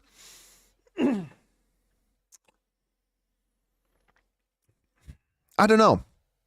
Wanda's character arc, I think, has been brilliant. From how they discovered her, she becomes an Avenger, falls back to being a villain. I loved that arc. I really, really did. Could they do that with Hercules here? Maybe. I don't know for sure, but that's an interesting thought. All right, Everything Entertainment Network writes, when it was first announced, I remember Tessa saying Valkyrie's arc was going to be the king finding her queen, and I'm sad that didn't happen. Yeah, I remember her saying something like that. I remember that. I'm okay that it didn't happen, again, because the story didn't need it. It would have just been extra fluff added into the movie unnecessarily. And I kind of like the fact that Thor was kind of very lean at about 2 hours. But, I mean, that would have been an interesting thing for them to do as well. All right, next up. Sidareth Serum writes, one of two. Thor 4 felt like a simple skit put together over a week. A better end would have been Gore coming to his senses, dying from the Necrosword corruption, but having already dealt a killing blow to Thor. I don't know how you think that's a better ending. Let's see, trying to find part 2, and there is no part 2. Okay, I disagree. I don't think that makes for a better ending. I think it is the better ending that ultimately, because why would he have come to, what do you mean come to his senses? What does that mean? Like the way they ended it with ultimately what you can really see as being the theme is choosing love over hate, right? Choosing love over vengeance. And throughout the course of the film, as Gore is exposed to Thor being everything he didn't think gods were, brave, other-centered, heroic, loving, choosing love, being good, all the things that Gore did not think the gods were capable of being. But seeing Thor being all those things, and then even ultimately saying, whatever, you won, Gore. So I'm going to spend my last moments with the woman I love. Instead of sitting here trying to spat with you, I'm going to go over there. And then they offer him the opportunity, like, look, you can choose love here. You can bring back your daughter. And again, if Gore hadn't seen Thor being everything that he is, then when Gore says, my daughter would be alone, and I sure as hell don't want you looking after her, but because Gore saw the heart of Thor, the courage of Thor, the nobility of Thor throughout the film, that this notion that I could use this to choose love, bring my daughter back, and entrust my daughter to that God who I have hated gods. I got to tell you, I don't think him just going, you know what? I'm not going to kill all the gods. Oops, I've already killed Thor. I don't know that that's a better ending. I mean, maybe it could be depending on how they write it. But I honestly kind of think the way they ended the film, despite all the other flaws in the movie, I thought the ending was quite beautiful, to be honest with you. I really like that, the way they did it. So, I don't know, but maybe I'll have a different impression of it, you know, next week. Maybe if I do watch it again, maybe I'll change my perception of that, etc. Thanks for writing that in, man. Let's see. Danny Sanchez writes, the amount of times I rolled my eyes in 2 hours. Hey, man, I get it. If the silly, because I warned you guys weeks ago, this movie really leans into the silly, and that is not going to be for everyone. It absolutely won't be. And clearly it wasn't for you, Danny. All right. Murray Reich writes, overall, I enjoyed it. I wanted a little more Guardians, though. I liked Bale's performance as Gore, but overall, not my top tier villains, in my opinion. I agree with all that. I just thought the trailers promised more Guardians. I mean, at the end of the day, the movie didn't need more Guardians. That's why it's not a critique. But I feel like the trailers promised more Guardians. and gore at the end of the day, like most Thor villains. They're not the focus of the story. Thor is always the focus of the story in Thor movies. And so I agree, not one of the top tier, at least not the way they portrayed him, not one of the top tier MCU villains at this point. All right. Sam Fisher writes, I love the portrayal of Zeus in this because that's who he is in the myth. Someone who thinks with his genitals before his head and F's anything that he can. Again,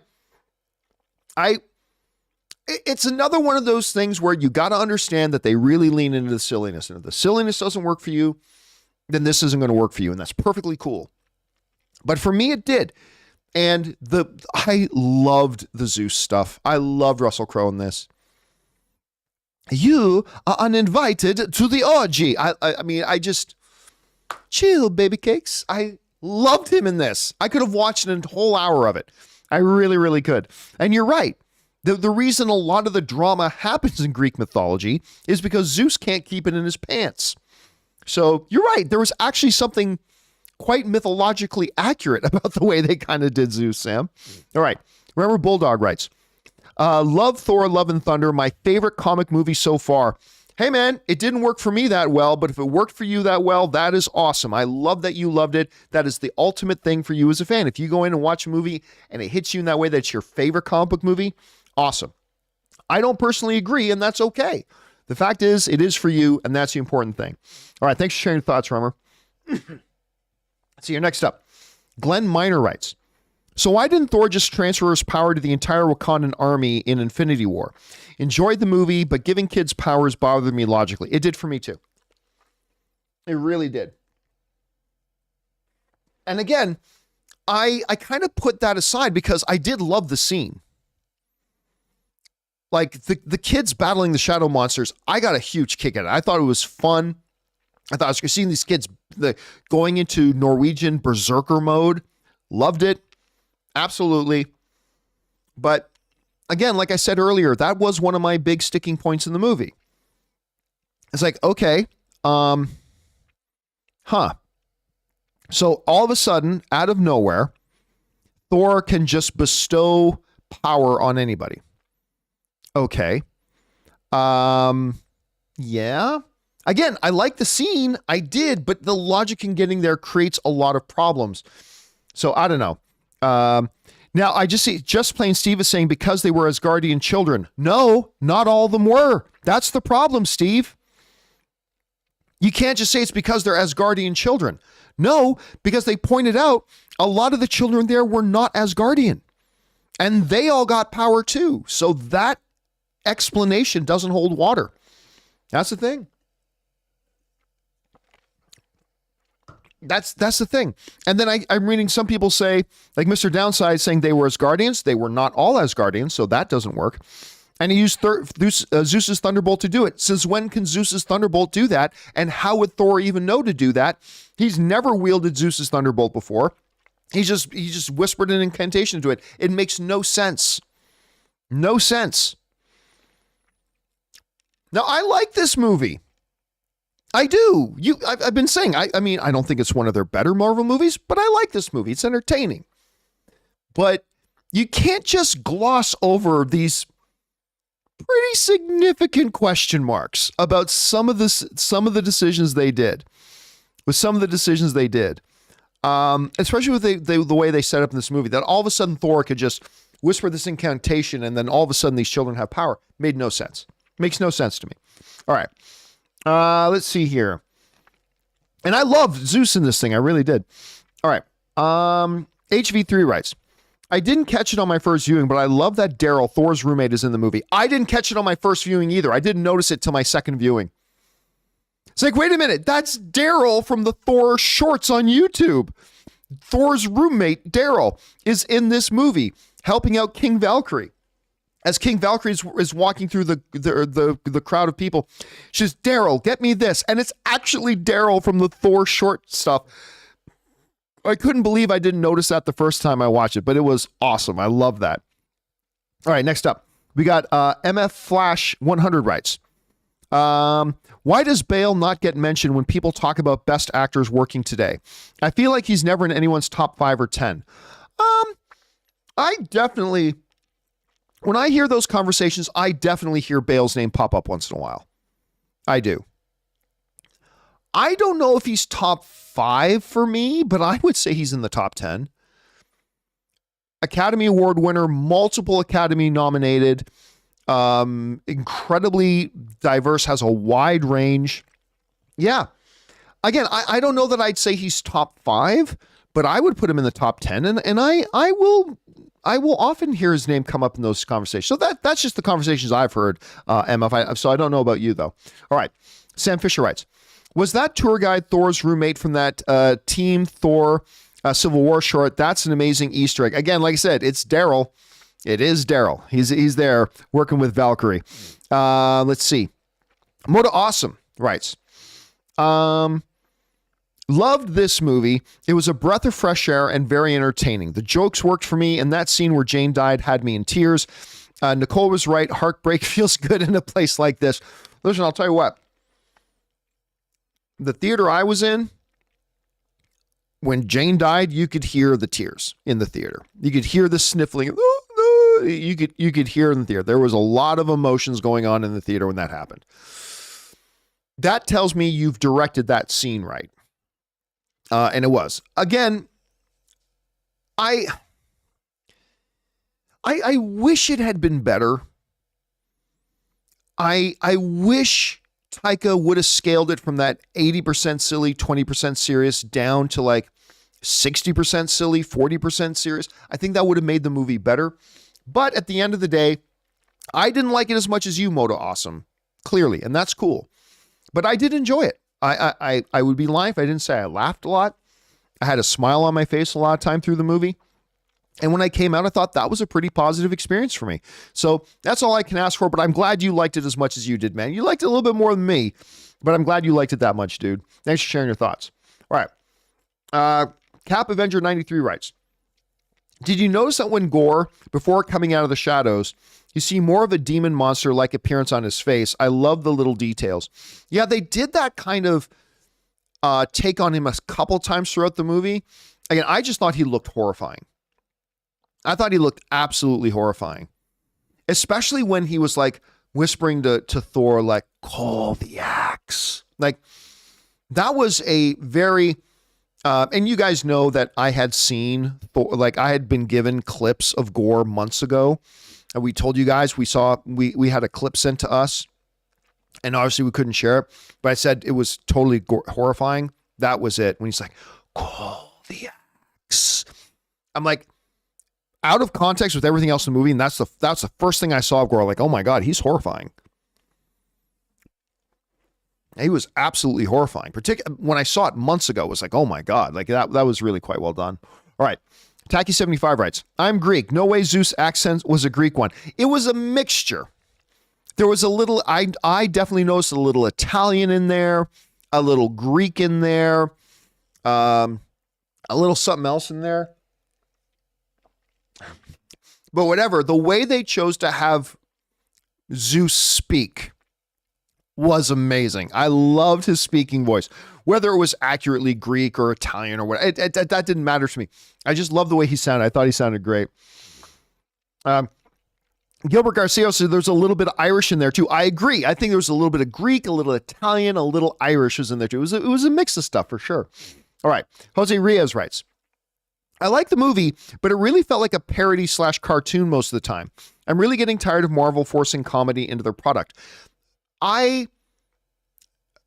Listen, Jose, I got to disagree. People love to laugh. I mean, I think the reason why 4 out of every 5 audience members going to see this movie are liking it is because of the humor. Like, as of right now, it's got an 81% audience rating. And I think the reason that audience rating, and I thought, I said this at the beginning, when I came out of it the first time, I thought the audience rating would be a little bit lower because that silliness I didn't think would appeal to as many people. But I think the reason it has that 81 is, and one of the reasons why that Marvel movies are so infinitely more successful than anybody else or anything else, is partially because of the humor. It's because of the humor.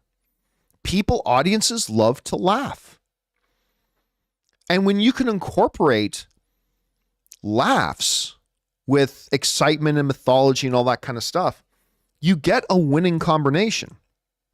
Now, sometimes the laughs don't work. Sometimes the humor you go for doesn't work. Like I said, this movie leans a lot into the silly, and that means for some people it's not going to work as well. But it's like going to watch a Will Ferrell sing. Say, why do they keep forcing humor in this? Well, humor's a big aspect of what it is. Comic book movies, I mean, particularly Marvel films, have always had that element of humor, and it's why they are the biggest movies in the world. Without the humor in the Marvel films, they are not the biggest films in the world. I say that very confidently.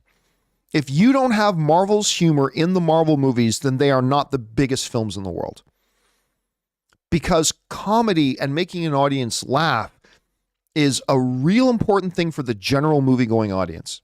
It really is. Now, you may not have liked the particular humor in this movie, and I get that, because it really leans sillier. I understand. No complaints from me, and no argument from me. But you can't let that blind you from the reality that a lot of the movie-going audience loves it, and it makes those movies entertaining for them. And you just kind of got to accept that. That's a part of the reality of this. Anyway, thanks for sharing your thoughts on it, man, and giving me your perspective. All right. Let's see here. Al Rensha writes, Gore was really done dirty. He is called the God Butcher, but we barely saw any of it. I still liked him, but it was very disappointing to me. I like the character. I think it was done well, but I concur that I do think one more scene of being a God Butcher, other than that first scene when it was kind of a lucky thing that the Necrosword came to him so he could just stab him. I think one more scene to let us truly feel the rage that Gore feels towards the gods and the savagery in which he can dispatch the gods, and let us as the audience experience that. I think that would have upped the sense of dread whenever Gore was on screen. Because remember, when we see Gore fight Thor in New Asgard, and we see Gore fight Mighty Thor and Valkyrie in the Shadow Realm, the only thing we've ever seen Gore do was go, to that sun god at the beginning of the movie. That's it. We hadn't felt what he could do yet. And that's why I agree. I think we needed one more scene of Gore being a God Butcher to have upped the sense of dread when the other fights were going on later. That's just a thought of mine, Al. Thanks for sharing yours, man. All right. Al Renshaw writes, could Zeus and the Greek gods be the next big bad? I think it's really going to be Hercules. I think, other gods could play a part, but I think ultimately what they really just set up is that the next one is going to be Thor versus Hercules. Maybe. We've seen some of these post-credit scenes not really go anywhere, and maybe this won't go anywhere, but I think the next one is just going to really be Hercules and Thor. That's my guess at any rate. Al also writes, now that we have gotten Eternity and Thor pulling off a Shazam family move with the kids, could we get Rune King Thor, Beyonder, Living Tribunal, etc.? I don't know about any of that stuff. I think they're already starting to go a little bit too far. I already think in this movie they made Thor a little bit overpowered. So Rune King Gore, I think Rune King Thor, I think that's going a little bit too far. So I don't think so. I don't think there's a need for it anyway. And I already think they're leaning a little bit too much into that stuff. All right. Clapius writes, I thought they missed an opportunity for Russell Crowe to say, are you not entertained? That kind of would have been funny. When he was showing off Thunderbolts as Thor was tied down, or even during his grand entrance. You know what? Normally, I would have said, nah, man. I mean, you can't have Russell Crowe pulling out a Gladiator line. That's way too silly. Way too out of step with the movie. No. But in this movie, where you have Bao, the god of dumplings, tell you what, Clapius, I'm going to agree with you. I think that was probably a missed opportunity. I think after he does the whole spinning, twirling with the Thunderbolt to go, are you not entertained? I think that would have been in this movie, and only this movie, I think that would have worked pretty well. All right. Next up, Sam Fisher writes, I love at the end, Thor has Mjolnir and the girl has Stormbreaker. Such a great parallel to Endgame when he tells Steve, you get the little one. Yeah, I was thinking about that a little bit. I kind of think he should have been holding Stormbreaker and she should have been holding Mjolnir. But maybe she's not worthy yet, right? Just because you're related to, well, she's not even related to Thor. I mean, just because doesn't mean she's worthy. So, you know what? I would have thought it would have been more appropriate if he was wielding Stormbreaker, being the bigger, larger weapon. But there was nothing in the movie, because remember, being worthy is not just anybody who's good, right? Even none of the Avengers could lift Mjolnir, obviously, except for Cap. But Cap is Cap. So my guess is she was wielding Stormbreaker because she probably couldn't wield Mjolnir yet. That's just a guess. That's just a guess. All right. Next up, 90 Daimu writes, where are we at? There it is. The best moment, Sif cannot go to Valhalla because she didn't die on a battle. Then Jane going there as she died in battle with cancer, heart-touching. I'm going to disagree with Thor. If Jane had sustained these injuries on the battlefield and then died on the battlefield as a result of those injuries, I don't think Thor's interpretation was correct. I think Jane would have gone to Valhalla. By the way, Odin went to Valhalla and he did not die in battle. I think he just died of old age. But again, to me, if you want to get geeky about it, Jane was in battle, or Lady Sif was in battle. She sustained mortal injuries in battle. And then while lying there on the battlefield with her mortal wounds, she died. I think she goes to Valhalla. That's just my guess, though. That's just my guess. Let's see, what's next here? We've got Just Plain Steve writes, at first, I didn't like Thor with Mjolnir again since Stormbreaker had grown on me until I realized if Thor has Mjolnir again, that frees up Stormbreaker to be given to a certain horse-face character. I mean, listen, I'll tell you what, Steve. I was really expecting Beta Ray Bill. Not in the movie, but at least in the post-credits scene. I really thought we were going to get a Beta Ray Bill. I really did. I'm cool that they didn't, and it didn't take anything, pardon me, it didn't take anything away from it. But I was kind of expecting a Beta Ray Bill. I really was. By the way, some people are writing in the live chat, like Mr. Downstone, saying, well, John, we don't know where Odin went. That is still open. Not really. It's not really open because when Thor was holding Jane, you knew she was going to Valhalla because she evaporated into the gold dust, right? And that, in this movie, is what happens when you are going to be heading off to Valhalla. And that's exactly the way that Odin went as well. When Odin died, that's the exact same thing that happened to Jane, and Jane ended up in Valhalla. So I think the movie was pretty clear about that. That's just my interpretation of it, though. I could be wrong. Let's see. Thanks for writing that in, Just Plain Steve. Guillermo Angulo writes, hey, John, longtime viewer, first time tipping on this show. Well, thank you so much, Guillermo. I appreciate that very much.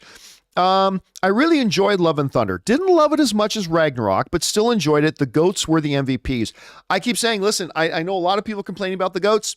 I don't give a shit. I thought the goats were hilarious. I thought they were awesome. Loved them.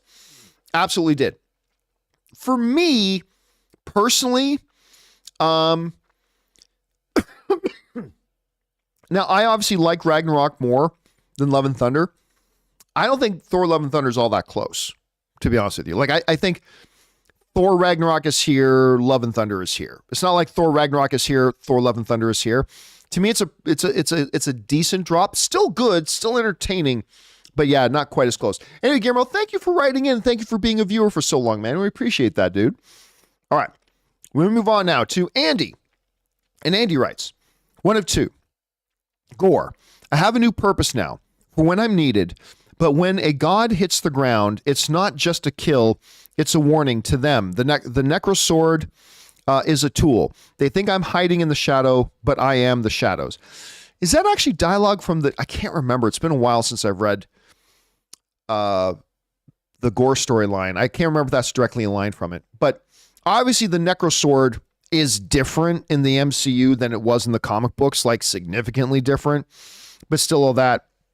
But yeah, it is what it is. All right, thanks for writing that in, Andy. Next up, South Texas Shark writes, so Thor is an uncle now.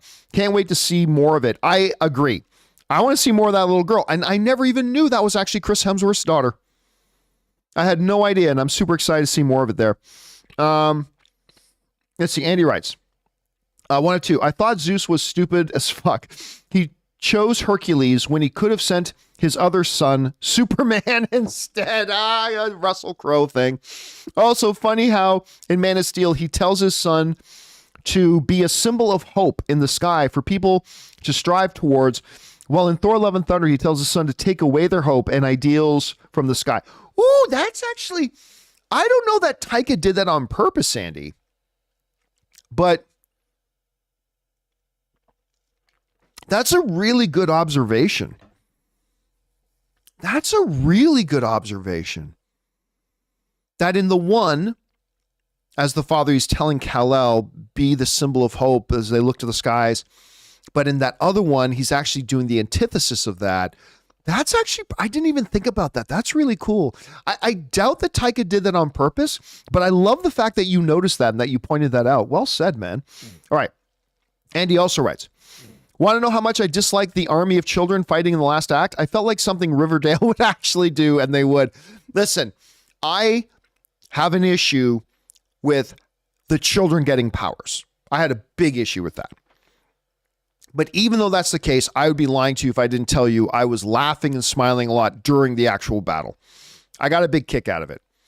Like these little children, like berserkers, like blood-raged berserkers. I actually did get a kick out of it, even though I take issue with how they got their powers.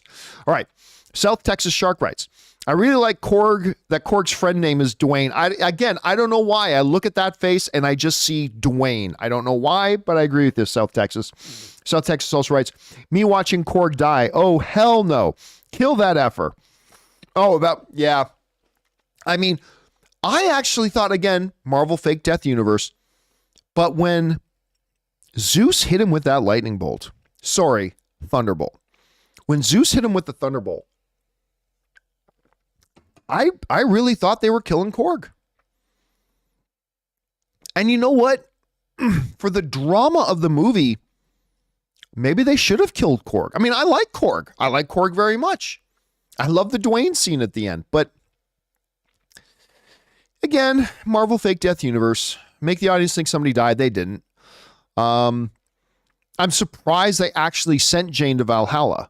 Because I thought for sure any second she's going to pop back up in a post-credit scene, but like back on Earth.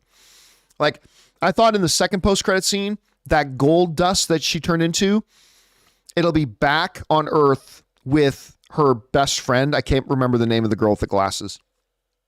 And the girl with the glasses is just sitting there in a lab trying to work on Jane's work. And all of a sudden, through the window, the gold dust comes into the window and re-merges into Jane. Like I honestly thought. That's how bad Marvel is with their fake death universe stuff. I really thought they were going to do that. But hey, they actually had Jane die. So I will give them that one. All right. Dennis Caesar writes, pardon me, guys. I like the film, but I didn't love it. Frustrated by it because I think it had the potential to be top tier MCU if it allowed the dramatic moments to sit with us a bit longer and gave more scenes to gore. Here's the thing. I disagree.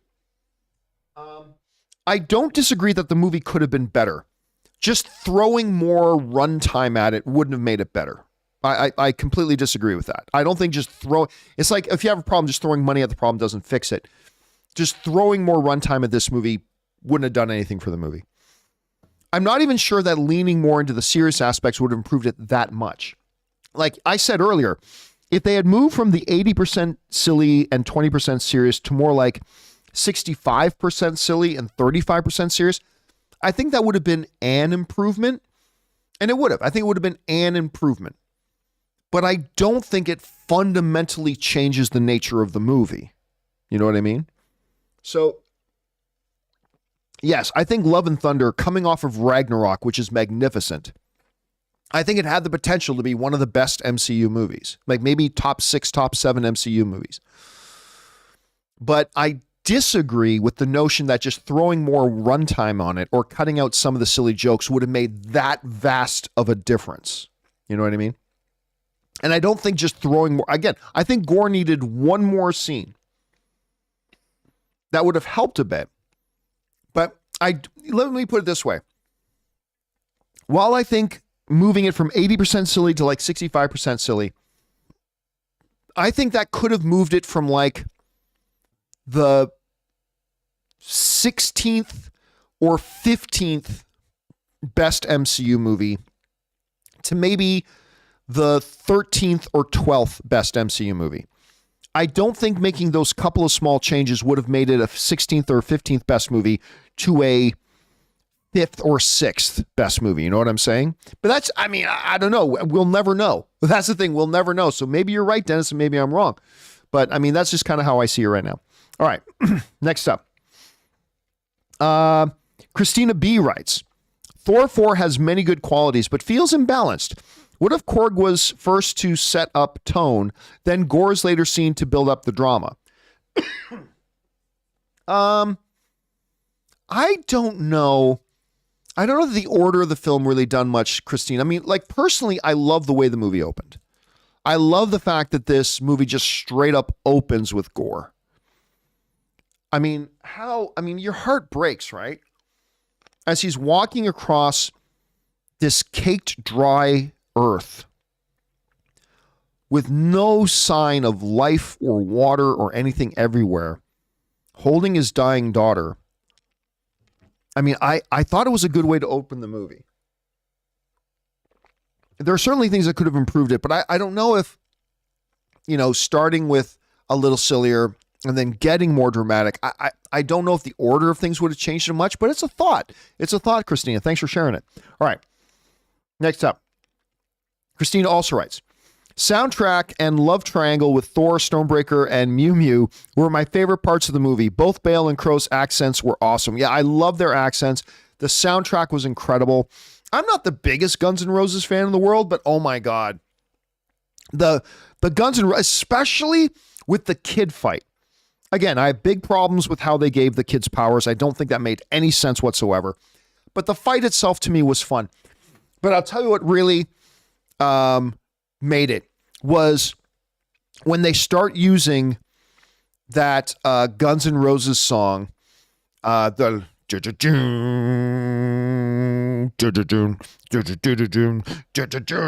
like using that part, and then as the battles actually begins, like I'm like, oh my God, this is awesome. Like the right song in the right scene can really elevate a scene.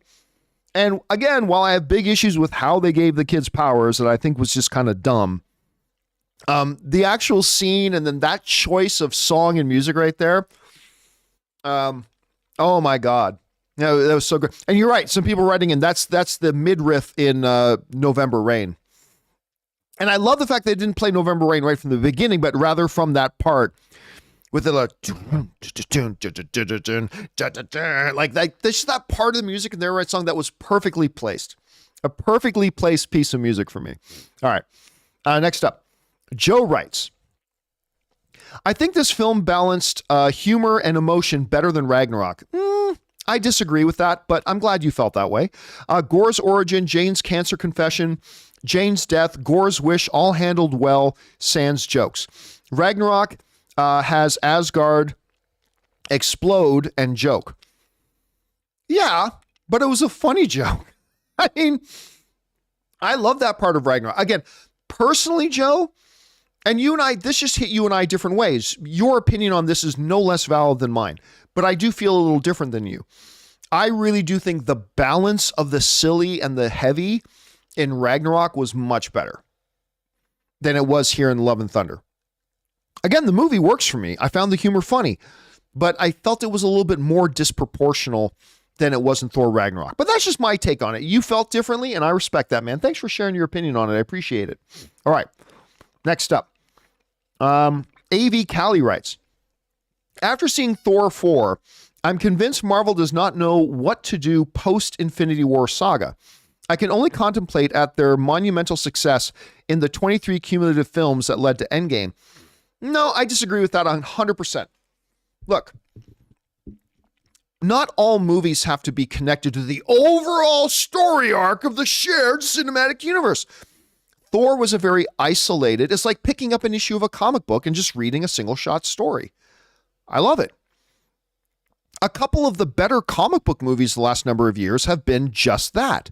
The Joker movie, the Batman movie. Right? I have no problem with that. Shang-Chi was very much isolated. I think it's one of the best comic book movies in years. I love that movie. But I don't think any of that says, it just shows us that Marvel doesn't know where they're going. I disagree. I completely disagree. I think you have to, if all you've got is whatever your big shared cinematic universe is, you're in trouble. You got to be able to tell, I just make each individual movie a good, enjoyable movie. Now, sometimes they succeed. And sometimes, whether it's a movie or TV show like Hawkeye, they fail. And I know some of you like Hawkeye, and that's great. I'm not bashing on you or anybody else. I'm just saying, for me personally, Hawkeye was a loss. Hawkeye was a failure. I didn't like that show. But, so sometimes you do it well, sometimes you won't. But I don't think, like, one of the critiques that I do not have for Thor is that it didn't do anything to further the overall MCU. Well, fuck the overall MCU. Let everything else deal with that. I'd go into a movie theater to have a good time with this movie. I don't give a shit whether or not it gives big commentary or advances the larger story of the larger cinematic universe. I don't give a shit. I go into a movie to enjoy that movie. And if you can do all those other things too, awesome. But it's not necessary. And I don't think every movie should just be another piece of the puzzle of the overall, of some overarching story. That's just not how I feel about it. Now, other people do, and I respect that. That's fine. That's for you. That works for you. Great. But it's not me. Because this, somebody wrote into the John Campea Show the other day and asked, this is before the movie came out, and they said, how, does this movie do a good job furthering the overall MCU? And I'm like, absolutely not. It absolutely doesn't. Does not further the overall MCU. And to me, that's perfectly fine. I go into a movie wanting to see a good movie. And for me, Thor Love and Thunder delivered that. Not a great movie, but it delivered a good movie for me. So anyway, that's just it for me, AV. You saw it one way. I respect that. I see it a little bit differently. All right. Next up, Timothy Garrett Follum writes, Love and Thunder was a good time. I thought Christian Bale as Gore was the best villain performance in a superhero movie since Heath Ledger's Joker. I don't agree, but I respect that. I mean, again, I thought his performance was very, very good. I just don't think the character was given enough to do to elevate it that much. I thought they used the character the way they needed to use the character for their story, even though he should have had one more scene killing another god.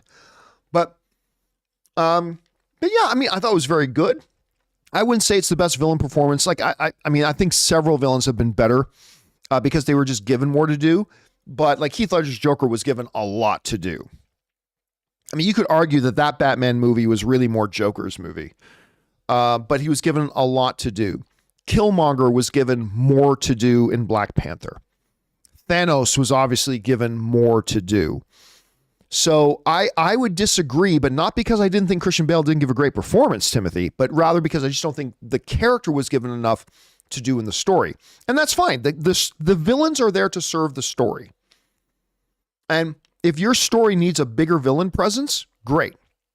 If your story doesn't require that big of a villain presence, that's great too. But yeah, I did certainly feel like Christian Bale was quite good in it though. All right. Last question that we're going to take before we're at 2 hours now. We're at the 2-hour mark. So this will be the last question we take, and then we're going to take another 3 to 4 minute break. Craig Hurst writes, where do you see Marvel taking the Love character? No idea. I'll be honest with you. I wouldn't be surprised if we don't see her again. I'm not saying we're not going to see her again. I'm simply saying I wouldn't be surprised if we didn't. Like, we may find out that Thor takes her, but the next Thor movie, he's off on an adventure and, Aunt Valkyrie is looking after her. I mean, I honestly don't know. Some people have theories about Young Avengers and all that kind of stuff. Right now, honestly, I have no idea. And that's okay. I don't need to have a theory yet. All right. With that down, guys, we are now going to take another 3 to 4 minute break. Again, run, use the bathroom, grab something to eat, talk amongst yourselves. I'm going to stretch my legs. I'm going to probably run to use the bathroom myself, refill my drink, all that kind of good stuff. So hang tight, guys, and we will be right back.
All right, guys, and we are back. Thank you so much for your patience as I took a little bit of a break there. And now let's get back into your thoughts, opinions, questions, and theories about Thor Ragnarok. All right, we're going to pick things up here with, where is that? We left off with Craig, so we're going to pick things up here with Spencer Smothers, who writes, my favorite detail is the Cronin god, Korg's god, is sitting on an iron throne made out of scissors because, you know, rock beats scissors. You know what? That probably was exactly what they were going for, and I didn't even think about it. I never even thought about that. I just thought of it was a play on Game of Thrones. Oh, he's on scissors. It's silly, but you're right. Rock beats scissors. I didn't even think about that, Spencer. I'm glad you pointed that out. All right. Milo writes, I don't feel that the jokes ruined any of the dramatic scenes. When a scene needed to be serious, I think they committed to that. I agree. Listen, the silly jokes may not work for you. Perfectly understandable. I got no argument with that. If that kind of humor doesn't quite hit you, perfectly understandable. But I disagree vehemently with people saying jokes ruined the dramatic scenes. Show me how. No, they didn't. At least I don't think they did. I mean, the jokes may not have worked, but I never once felt like when the movie needed to be serious, that jokes ever detracted from the seriousness of that moment. At least that's to me. I mean, other people may feel differently, and that's perfectly understandable. All right, thanks for sharing that, Milo. Next up, Suthius writes, never thought we'd actually see eternity in MCU. Neither did I. And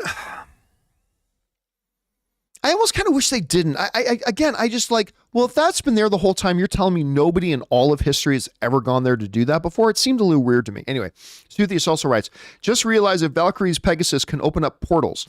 We see her ride out of nowhere in the town battle, and then we see Jane ride in for the last fight. Yeah, which was necessary because, again, Mjolnir can't open up the Bifrost, right? Mjolnir could not have gotten Jane from her hospital bed to the final fight to fight alongside Thor against Gore the God Butcher. Mjolnir couldn't do that. So they need something that could do it. So they established earlier in the film that that's something her Pegasus could do. And it's good that they did because they needed that for later on. So it was a bit of a plot device, but it's at least one they laid a foundation for earlier in the film. Good observation, Suthius. All right, next up. Suthius also writes, I have to wonder why Thor chose blue and gold when he produced his new suit during the town battle. It looks great at the end, just being black and gold. Yeah, I think that was a vanity thing. I think when he saw Jane rocking his look, he decided to go with something more regal. Remember when they first showed the first screenshots of Thor in that regal outfit of his, I said, I don't know that I dig it. Remember? I said, I don't know if I dig the colors of it. But now seeing it in context of the movie, I think he did that to try to one up Jane in the Thor motif. I don't know that for sure, but that's my guess at any rate. All right. Suthius writes, think Hercules will be another protector of Earth? I don't know. I have no idea what way they're going to go with that. Are they going to make him straight up villainous? Are they going to make him, just an adversarial presence for Thor? Will he become a hero in the universe, kind of like he does in the comics? No idea what they're going to do with that. We'll see what they do. Suthius also writes, a lot of new realms and dimensions they're showing us. Ta Lo dimension, the Nur realm, the Duat, Valhalla. Can't help but think they'll all be destroyed. We were talking about this the other day when I was talking about, I think, the 5 big problems with the MCU right now is it's getting very it feels like every new movie or show is introducing another dimension or another time reality or whatever, right? And a lot of times they contradict themselves. I know people try to say that they don't, but they really do. And now Valhalla is a different thing. That's been an established thing in this MCU for a long time. So I'm not even going to lump that in with it. But it will be interesting to see how Kevin Feige tries to find a way to make all this logically work together. So we'll see what they do. All right. Next up. Peter O'Callahan writes, hi from England. Hello, Peter from England. Like the film, after the end credit, do you think Jane and Heimdall will be back? I hope so. I don't think so. Now, notice how I'm saying think, right? I don't feel so convinced that no, absolutely not, but I don't think so. Again, I think that end credit scene was just to give the audience a happy ending for Jane. Could be wrong, but I think this was a one and done for Natalie Portman coming back. I think it was just this one shot to give her a great exit out of the MCU to fix the Thor-Jane relationship, which I never thought ever worked. I never thought the Thor-Jane relationship ever worked until this movie. So I feel like she came back to get a great send-off from the MCU and to fix the Thor-Jane relationship, and I think they did both. So I personally, and I could be wrong, I don't feel 100% convinced about this, but I personally feel that end credit scene was just about giving Jane a happy ending. All right. Matthew Carter sends in a $20 super chat. Thank you, Matthew, for supporting our channel on that level, man. Matthew writes, I liked it, but Thor is starting to become a joke. I thought everyone was great, but the story felt rushed. Also, Gore's end really bothered me. I wanted him to die in an epic wrath of Conway, not Hallmark. I expected too much. I'm going to disagree with you on almost everything you just said, except for the fact that it felt a bit rushed. I agree, but I think that had to do with pacing issues, not the length of the film. I disagree that Thor became a joke. I disagree. I think he's aloof, but he's clearly hyper intelligent. Like whenever there came a part in the movie where he had to show exactly what he knows, he's incredibly intelligent, but he's extremely aloof. And I think, again, that has to do with his long lifespan, the fact that he's so overpowered, all that kind of stuff. But he knows a hell of a lot. When eternity is mentioned, he knows exactly what that is. And he knows exactly what that means. He's always able to deduce all this stuff very quickly. When he knows how to project himself to the children and he sees the area of space, he instantly knows exactly where that is. He exactly knows what that area does. He knows what the nature of that place is. He knows how to get to that place, and he knows what to do. So I don't think they've turned Thor into a joke at all. I think they're just showing him as being very, very aloof. I think that's what they've shown him being. As far as the ending of Gore, I disagree. I think Gore's ultimate death coming as a result of a choice of choosing love over vengeance, I thought that was personally beautiful. With all the other problems I have with this film, and earlier in this video, I laid out the laundry list of all the problems I have with it. But of all the long laundry list, I think there was something very poetic and dare I say beautiful about the end of Gore.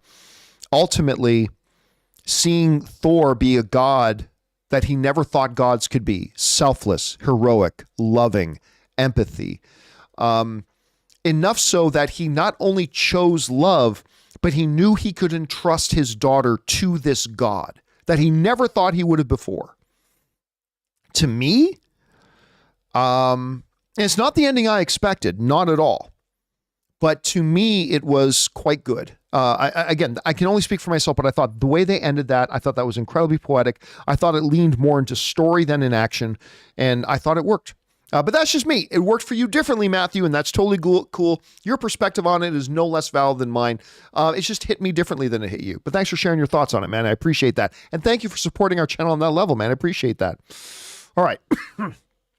Next up, Matthew also writes, why does the little Gore baby have superpowers? No idea, but that's a great question. It honestly, when she started exhibiting this yellow problem, like, wait a minute, when did she have that kind of power? The only thing, and that's a great question, Matthew. The only thing I can guess is that it was a part of Gore wishing her back. I can only guess that he made that a part of his wish in his head, that not only could she come back, but that maybe to some degree she has the ability to protect herself. I don't know. Maybe it's just part and parcel with the fact that eternity brought her back. Maybe the very nature that eternity brought her back left a bit of eternity in her. Again, I'm just speculating, but I think you are asking the billion-dollar question, Matthew. I really do. All right. Next up.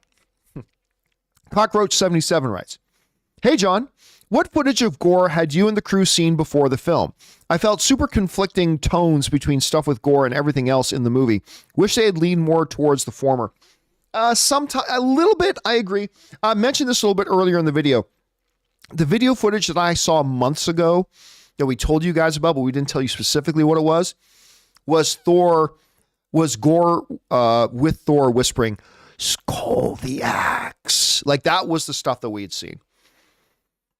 And it was horrifying.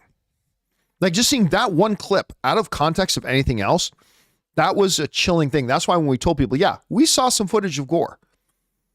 And it was horrifying. That's why, like, Aaron Cummings was like, it petrified her. Like, it was a really, really great shot that we saw. Anyway, let's see here. That was Cockroach. Next up, Remember Bulldog writes, after sleeping on it, I like Thor, don't love it. I'm with you on that. I like the film. Didn't love it. It has too many weaknesses for me to love it. Nowhere near as good as Ragnarok. Only the 5th best comic book thing of 2022 to me. But I liked it. I did. All right. Let's see. Where are we at now? We are at Suthius, who writes, how exactly does Thor imbue the kids with some of his powers? I'm having trouble understanding. He had the All-Father's powers for some time now, right? Look, different people have different theories. A lot of people think it's more of a Zeus thing, the Thunderbolt thing, but it was definitely Thor doing it. How would Thor know how to do it? What way did he do it? If he could do that, why didn't he do that with the Asgardians on? I mean, again, to me, it was a weakness of the film. That to me made no sense at all. Made no sense. And I like this movie. But that made no sense to me whatsoever. Some people saying the Odin Force. And the funny thing is, I even like the scene. I like the kids fighting the shadow monsters, turning into Viking berserkers, and that mid-bridge and November Rain from Guns N' Roses playing. That scene works for me. I have fun with it. But how the kids got their powers to me was stupid. That was stupid and it made no sense. But that's just me. All right, thanks for sending that in, Suthius. All right. Josie Reviews writes, "Chew, baby cakes" is my catchphrase. My wife says that at least 5 times a day now. Ever since we saw Thor a couple of weeks ago, that's whenever I'm like, damn it, where'd I put my phone? And she's saying, "Chew, baby cakes." It's just like her favorite phrase in the world now. You know what? I hope at the end of Thor, when Jane dies and she whispers in his ear what her new catchphrase is, I hope it was "chill baby cakes." I hope that's her new catchphrase that she died for. All right. Remember Bulldog writes, definitely wish they would have went to a different route with how Thor found Gore and not the kids MacGuffin. Also, this movie should have been longer. I disagree that it should have been longer. I've heard a bunch of people say it should have been longer, but how does the movie being longer make it better? It doesn't. Like, with all the issues I had with this movie, not one of the issues that I listed would have been remedied by adding 20 more minutes to the movie. Like, not one of my problems with this movie change if you just throw 20 more minutes at it. I really don't think it needed to be long. I think it needed to be better. I don't think it needed to be longer. And I don't think making it longer would have made it any better. But that's just my take on it, Remmer. All right. Let's see. Josh Becker writes, the kids using Thor's powers seemed too goofy for me. I think them using the powers was fun. I think them getting the powers was dumb. And how they explained them getting it or whatever. I think them getting the powers was stupid. Once they had them and they started using them, I was digging it, but still, I just think they should have come up with something better, in my opinion. All right. Joseph Mitchell writes, he's here, he's there, he's every effing where. Hercules, Roy Kent. Although Danny Rojas already beat him to the MCU, haha. Next up, Coach Beard, let's go. Of course, Danny Rojas, he was the bartender, right? In the post-credits scene in Spider-Man No Way Home, right? He was the bartender for Tom Hardy, right? Yeah, that was Danny Rojas. So yeah, Danny Rojas beat Roy Kent to the MCU, but still, I just love seeing him in there because I'm a big Ted Lasso fan. So it was great seeing that, Joseph. All right, next up. Brian Conlon writes, Why is Valkyrie called king if she's a woman? Is it wrong to say queen now? With this and the woman king, what's with this agenda against Sat's word? Oh, fuck off. There's no fucking agenda, you fucking baby. Like, first of all, we're talking about an alien god race. Who's to say you don't call anybody who is the head, who is the ruler, king, whether they're man or woman, right? Who's to say anything about that? And the woman king is based on a true story that actually happened and something that person was referred to. So please go cry somewhere else. Please go cry somewhere else, Brian. All right, next up. Aiden Morales writes, what changes, if any, would you make to the film? Again, I've gone over a bunch of those already. Like, again, lean a little bit more from the 80% ratio silliness, maybe down to about 65%. Come up with a better MacGuffin than the eternity thing at the end. The thing about the kids stuff, cut out some of the silliness. Yeah, we've covered a lot of that already, Aiden. It's a good question, though. All right. Dad Jokes writes, I'm confused on who goes to Valhalla and doesn't. Is Odin there? I believe so, yes. He didn't die in battle. And why didn't Frigga and Heimdall turn into glitter? No idea. I think it's an inconsistent thing they got in the MCU. Heimdall clearly goes there. Literally, Heimdall died in battle, right? Heimdall died in battle protecting Asgardians. So that's fine. Although, why didn't he do the sparkly dusty dust? I don't think it's something that the MCU really put a lot of thought into. So there's, I mean, again, at the end of the day, not a big deal, but you're totally right in pointing that out, Dad. You're totally right in pointing that out. All right, next up. Dad Jokes writes, where were the gods during the snap? Did they snap? Why didn't they intervene? I find it hard to believe that they didn't care about that issue. Again, this is the problem with shared cinematic universe, right? This is the problem with shared cinematic universe. With shared cinematic universe, if Aquaman has a problem, everybody just goes, why didn't Superman come show up? Right? That's what we do. That's me, by the way. That's me all the time. If something happens in the MCU, why didn't the Avengers show up? I mean, that's right. Well, if it's all in the shared, why didn't the gods show up? I mean, because they didn't. I mean, at the end of the day, that's all we're left with, because they didn't. And therein lies the problem with shared cinematic universe movies. And so if we're going to have shared cinematic universe, we as audiences, and I've got to remind myself of this all the time, because I'm the worst, that the answer is just going to have to be because they didn't. Because if they did every time, then we're not going to have satisfying individual standalone movies. So, I mean, it's a perfectly, like, you're asking a question, Dad Jokes, that I asked myself, believe me. But the answer I have to give myself is because they didn't. And that's what happens when you start getting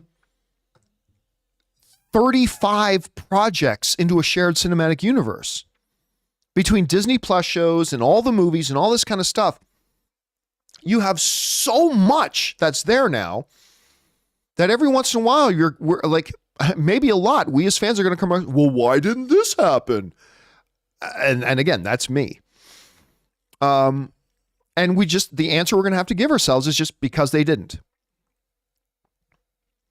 Because they didn't have Omnipotent City yet when they made Infinity War. They hadn't written that. They hadn't come up with that yet. You know, so there's all that. But when it comes to all the shared cinematic stuff, sometimes we as audiences, when I go, well, why didn't this guy show up? Then I just got to look myself in the ears and just say, because they didn't, okay? Move on. It's what I have to say to myself. Just move on. And guess what? This is not going to be the last time that happens. Why didn't Thor, at the end of the day, wouldn't it have been a much easier quest for Thanos to just go to eternity and say, I wish for half the life in the universe to be wiped out, than trying to, over millennia, hunt down each individual Infinity Stone? Like, literally, seriously, why didn't Thanos just go find eternity? Everybody seems to know about it. And all he needed was a Bifrost? Wouldn't that have been 10 times easier than the whole Infinity War saga? You know what? You want to know why Thanos didn't do it? Because he didn't. That's why I got to tell myself, like after coming out of this movie, I'm like, why didn't Thanos just go to eternity then and make the wish? Because he didn't. Because that was a different story. So yeah, just gotta keep telling myself that, man. Just gotta keep telling myself. All right. Next up, Suthius writes, Avengers Con, new Asgard theme park, Rogers the Musical. These are the things I like to see, how ordinary people would see and deal with heroes on a daily basis. That is one thing that the MCU is doing quite well. It's like, you know, Rob is often asking, and it's a good question for him to ask. It's like, how does the average people of Earth, how does the average person on Earth react to and deal with all the stuff that goes on in the MCU? And you're right. If it was real, there would be an Avengers Con. We would get a new Asgard theme park. We would get Rogers the Musical. That is how we would deal. That's exactly how we would deal. All right. Next up, Zachary Zabeli writes, I'm a Portman fan, but I felt her acting was a little off. Really? The awkwardness could be an acting choice, but she didn't act like that in Thor 1, did she? Okay. Yes and no. First of all, let me just bring this up here, if I may, for a second. Thor. Let me try this again. Okay. Thor release date. Yeah. Thor came out in 2011. That was 11 years ago.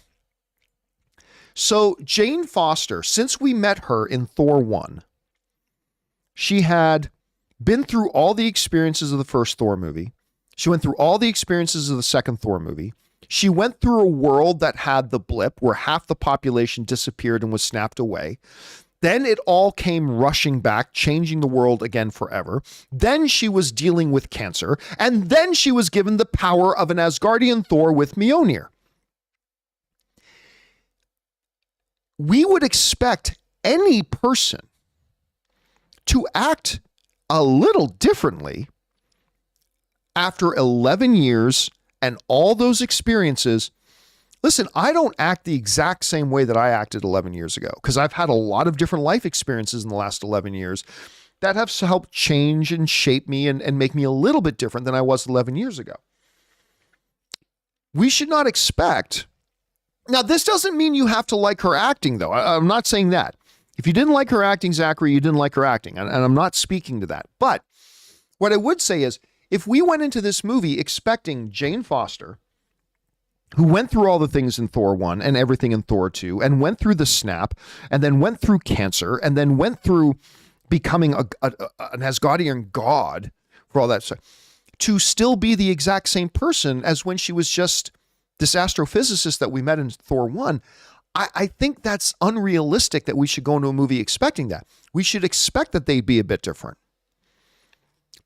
We should expect her to be changed with all the various life experiences and perspectives that she's had. So that doesn't address your concern about the acting, but as far as the character choice goes, I think it was appropriate that they showed her to be evolved a little bit since that first Thor movie. But that's just my take on it, Zachary. Thank you for sharing your perspective on it. I appreciate that, man. All right. Next up, Dad Jokes writes, Heimdall, welcome to Valhalla. Portman, I'm Jewish. Yeah, so I'm not quite sure how that works. Like, I get that she's worthy of Valhalla because she died as a Thor in battle protecting Asgardians. But yeah, what happens if she's of another faith and is she expected something else in the afterlife? I don't know. It's a good question, Dad Jokes. Dad Jokes also writes, I'd pay big bucks to see that Thor / Loki / Odin play, as would I. Inasmuch,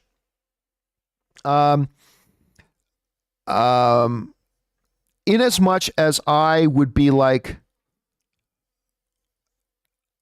I would love to. Why am I freezing the name? Oh yeah, Rogers the Musical. As much as I like, I would definitely, if there was Rogers the Musical actually playing somewhere, like in Los Angeles at the Pantages Theater, I would go watch that. If they were to actually have this Thor Odin play, and Matt Damon's got to be in it, I would go anywhere on earth to probably go and watch that play. I would probably dive to go see that. All right. Let's see. Where are we at here? Aiden Morales writes, 1 of 2. I wish the MCU would explore the weight of characters losing someone. Strange lost his sister. Jane lost her mom. These are important tools that can teach us about the characters and their motivations, rather than just mention in passing or a 2-second clip. Hope you're doing well, by the way. Oh, I appreciate that. But here's the thing, though, right? We've all lost somebody, right? We've all lost somebody.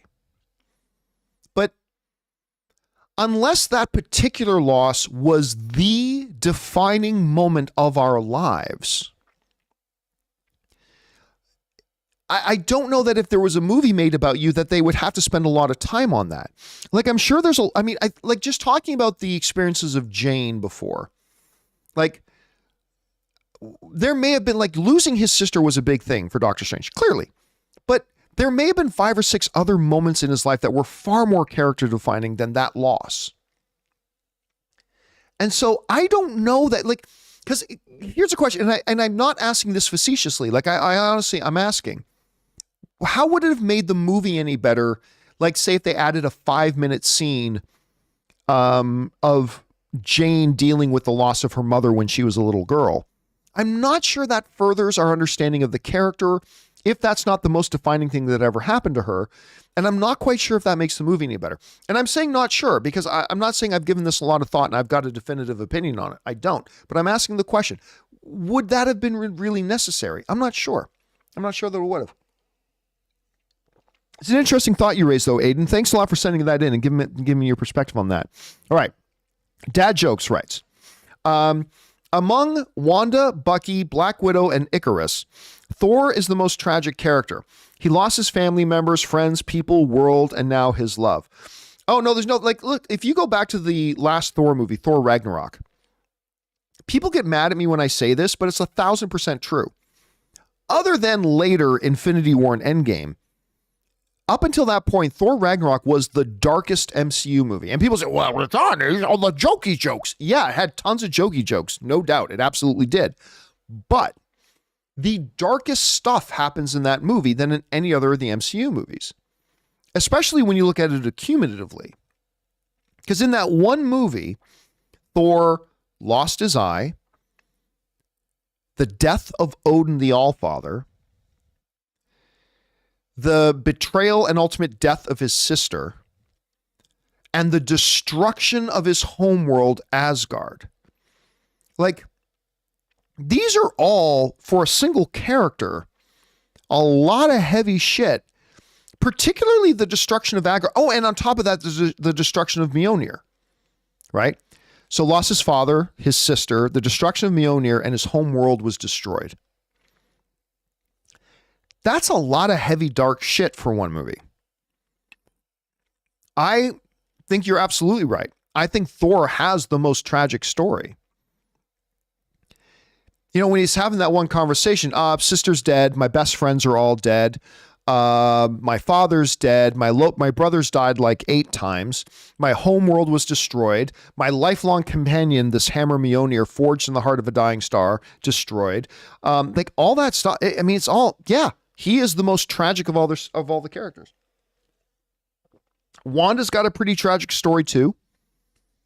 But, and here's the thing.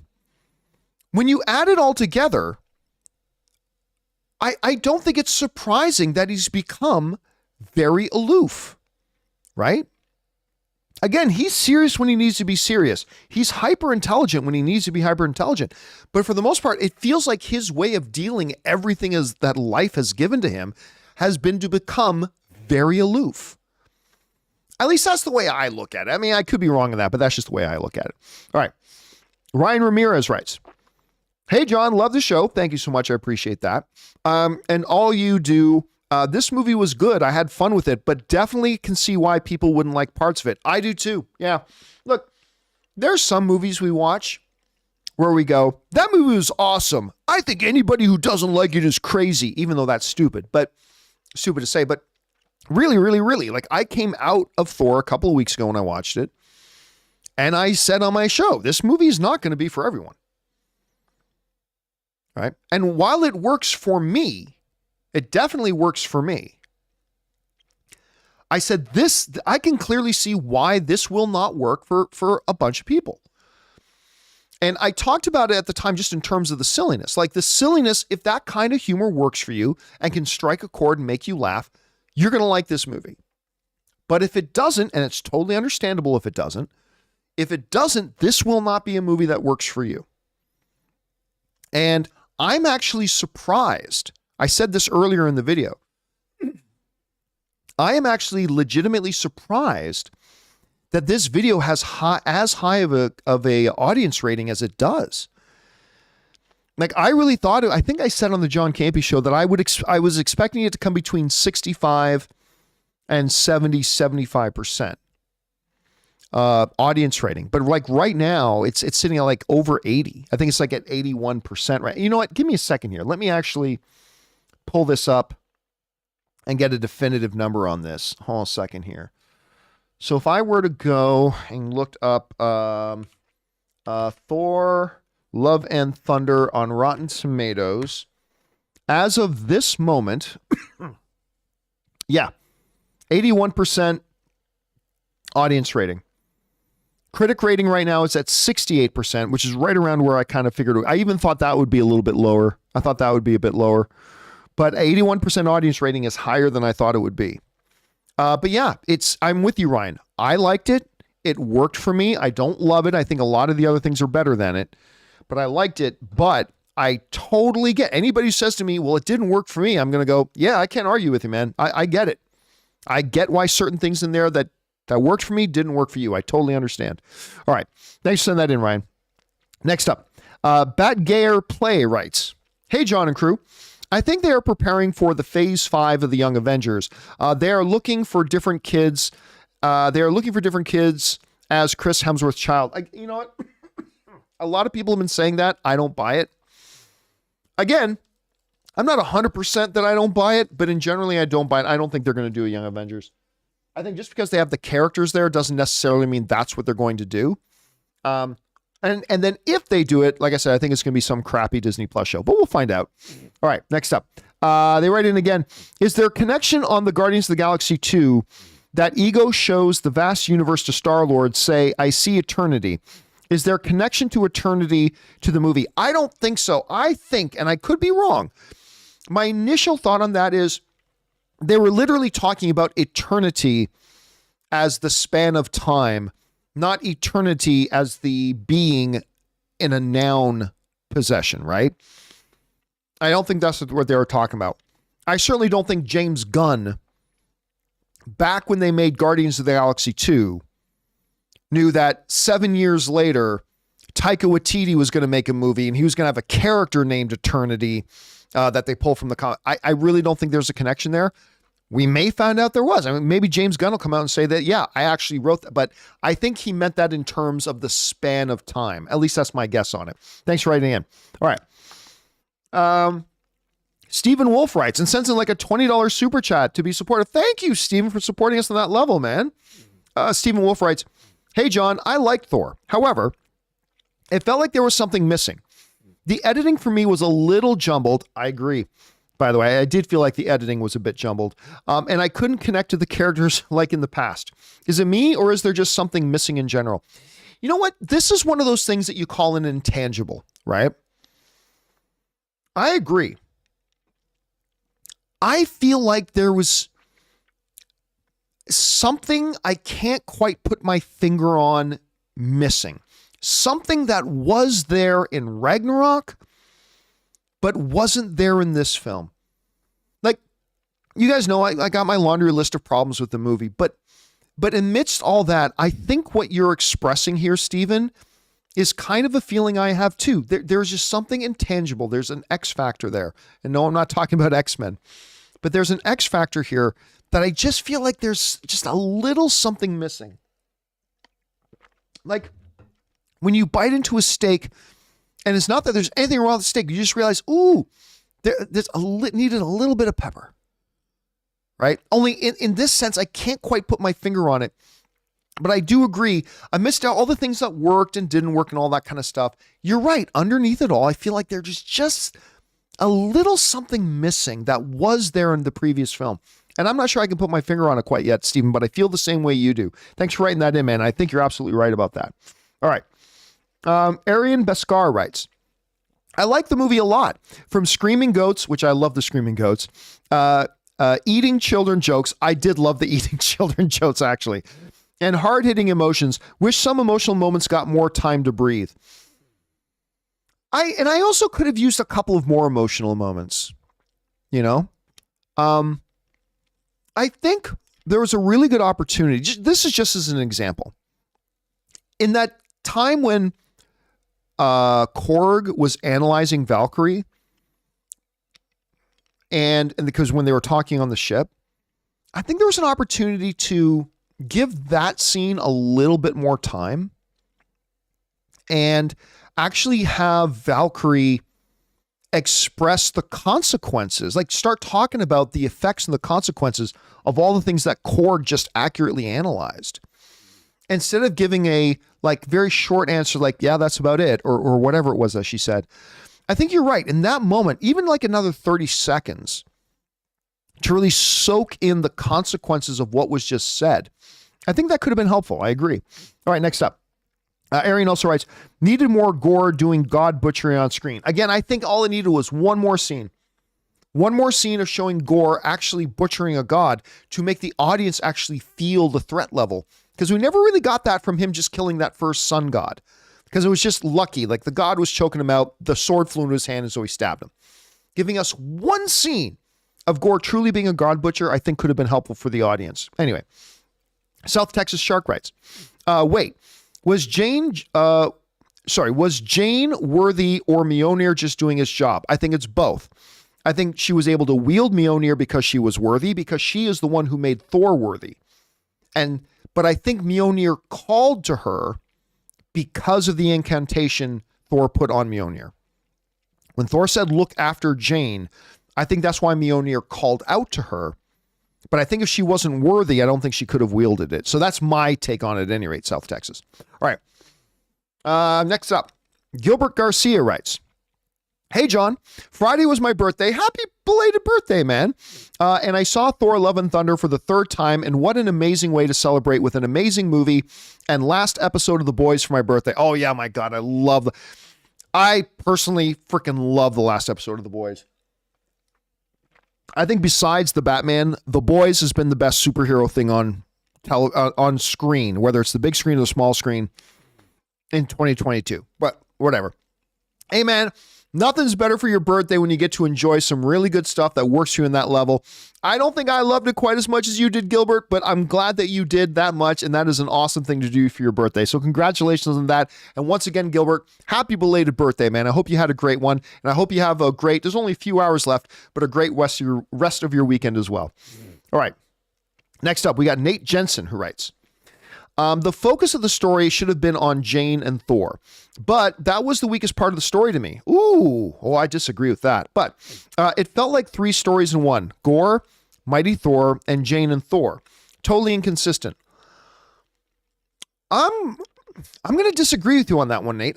First of all, a lot of movies will have your main plot and a couple of good, solid subplots. I thought the story of Jane and Thor, like I said, I have never liked Jane and Thor. That is a couple that has never worked for me. Even in movies that I love, like the first Thor movie. I love the first Thor movie. Other than Man of Steel, it's the next most underrated comic book film of all time, in my opinion. But the Jane and Thor relationship did not work for me. Just didn't. Never has. Until this movie. And I thought the way they developed it, I thought it was perfect. I really do. I think that was probably the strongest aspect of the movie, in my opinion, just for me at any rate. So that worked really good to me. And I don't see there being anything inconsistent about it.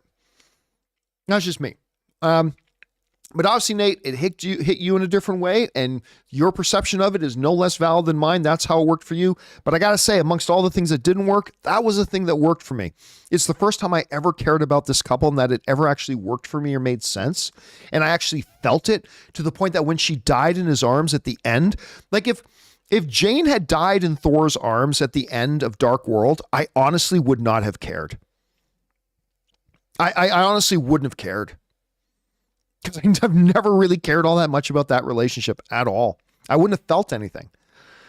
But when she died in his arms at the end of this, I did feel it because I thought this movie made, for the first time ever, that relationship work. Something that had never worked in the MCU before, and I thought it worked here. But anyway, that was just my perception of it, Nate. I'm glad you had yours, and I'm glad you shared yours with me. Thanks, man. I appreciate it. All right. Jared McBride writes, I went and saw Thor Love and Thunder yesterday at 10 a.m. I like the movie. Natalie Portman was awesome and she kicked ass and she can be my bodyguard any day. I thought she was terrific in it. I really did. I thought the character was great. I love the cancer story angle. I love the fact that she's so noble. She's like, look, I understand that the more I use this power, the faster I'm going to die. But all I care about is there are children in danger. And even if that means hastening my death, I'm going to go do that. It's not risking my death. I know it means my death if I go and utilize this power to go and save these children. And she does it anyway. And I love the line she says to Thor in there when she says, since getting Mjolnir, it's like I got a second life. A short one, but a glorious one filled with purpose. And I really like that moment a lot. I really did. All right. Thanks for sharing that, Jared. Next up, Nate Jensen writes, also, the humor didn't work for me. Not surprised. I never thought it would work for everybody. I wanted to strangle those damn goats. After the 50th time I heard them scream, that was so annoying. Well, listen, you know I disagree, right? Like, I get it. I get it that it would wear on you pretty quick. Totally understand. But every time those goats would scream, my wife and I would laugh our fool heads off. I mean, it worked. And you know what? I think the goat screaming becomes a good litmus test for the humor of the rest of the film. Because, I said, this film leans way more into the silly aspect. If that kind of humor works for you, the movie will work for you. If it doesn't work for you, the movie won't work for you. I think a great single litmus test for that is just the goats. Right? I think you could show all the goat scenes. If you could put together like a 5-minute thing and just show all the goat scenes in 5 minutes to somebody, then I think you could say to somebody, if this works for you and makes you laugh, you'll probably like this movie. If this does not work for you and it does not make you laugh, you probably won't like this movie. I think, Nate, you just put your finger on like a really good litmus test for if somebody will generally like this movie or not. Anyway, thanks for sharing. You and I have different perspectives on it, but that's great. Thank you for sharing yours, man. All right, next. We got... That's Wrestling Hound writes, I really like the movie overall, but I was a bit disappointed after both credits when my favorite superhero, Beta Ray Bill, didn't show up. LOL, fun movie though. Hey man, I was just saying that myself, right? I was kind of expecting to see Beta Ray Bill show up. Now, don't get me wrong. I love the first post-credit scene with Hercules. And I liked the second post-credit scene because, again, it shows us after that big emotional death of Jane, we get to see her have a happy ending. She does enter Valhalla, greeted by Heimdall and brought into Valhalla. I thought that was great. I really did.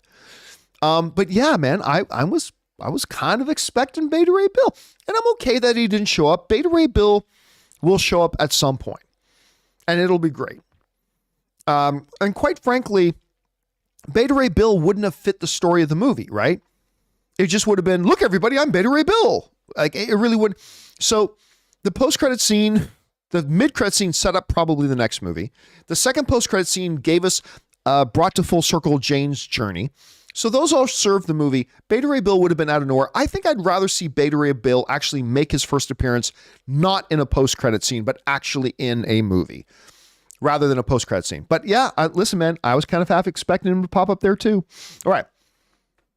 Scott D writes, I love the Spaceballs RV Thor and Love Live In. I did too, man. I'm glad I'm not the only one who said Spaceballs when I saw that, because I said that too, Scott. All right. 1253 Sir 3 writes, I think some of the silly humor worked, but a lot of it didn't. The Mjolnir Stormbreaker joke got old fast. See, I don't think it got old fast, but it did get old for me. The goats never got old for me, but the Stormbreaker joke, it was hilarious the first couple of times. And again, like, I howled at that. But that was one of the jokes that they then at some point should have cut it off. Say, okay, we made that joke enough times now. And then moved on from it. So, yeah, but a lot of the other stuff worked for me too. The earlier iterations of the joke I thought worked great. It just eventually, it started to get a little tired for me. I agree. All right. Dr. Spiderman writes, blades don't fade. When they start talking about, by the way, how funny was that scene when the rollerblade is using Mjolnir to pull them along? By the way, that whole flashback sequence going through their Jane and Thor's relationship, I thought it was great. By the way, did you notice that when Nick Fury called him, he had Nick Fury misspelt on his phone? Did you notice that was Nick Fury? Anyway, I thought that was funny. Little details like that can kill me. All right. Where are we at now? We are at Farai Zamudzi writes, hey, John and Rob. Obviously, Rob's not here. I love Thor Love and Thunder, but I kind of think we could have used a bit more of Gore going around killing the gods. Like we all seem to be on the same page as that. Like I said, I think just one more scene, because really we never saw Gore do any god butching. When we do not see the villain doing their villain things, it's more challenging for us as the audience to really feel the emotional impact of the character. With Gore, we just saw him being choked out by one god, and then he got lucky that the Necrosword flew into his hand and he just stabbed him once. Okay. I think it would have been beneficial as an audience member to get more emotionally invested in the character and to feel the dread and the danger of the character more if we had just one more scene of Gore tracking down another god and just savagely destroying them. I think that would have made us feel the dread all the more when Gore shows up in New Asgard looking for Thor and Stormbreaker, right? I think it could have been beneficial. All right. Next up. Mickey Veach writes, small nitpick, but the Marvel Studio logo has Kamala in costume for a split second, and the last episode hasn't aired yet. So, I mean, all right, maybe we got a glimpse of a costume she's wearing. Is that really a problem? But then again, Mickey, you admit, you say right out, it's a small nitpick. It is. It's a small. I find it completely inconsequential. I don't think that was. Now, if in the Marvel opening logo we see Kamala Khan as the M is moving, Kamala Khan, and then Captain Marvel shows up and shakes her hand, and that's supposed to, okay, that then would be spoiling something. But I think you're right, Mickey. I think that's a small nitpick. I wouldn't worry about that myself, man. All right. I am looking forward to that finale a lot, though, Mickey. All right, next up. Where are we at? Lucky BX writes, I loved Ragnarok. Not so much. 6 out of 10. Needed more gore butchering gods. That seems to be a common thread here. The real villains of the film were goofy humor and cancer. Again, for me, the goofy humor worked.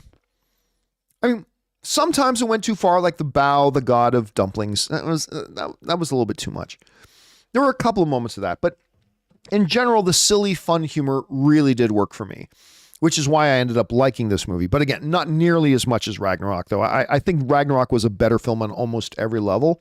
But yeah, there's that. Thanks for sharing your thoughts, Lucky BX. Nick Soto writes, John, oh my God, Eternity. I was the only one in my theater who knew it was him.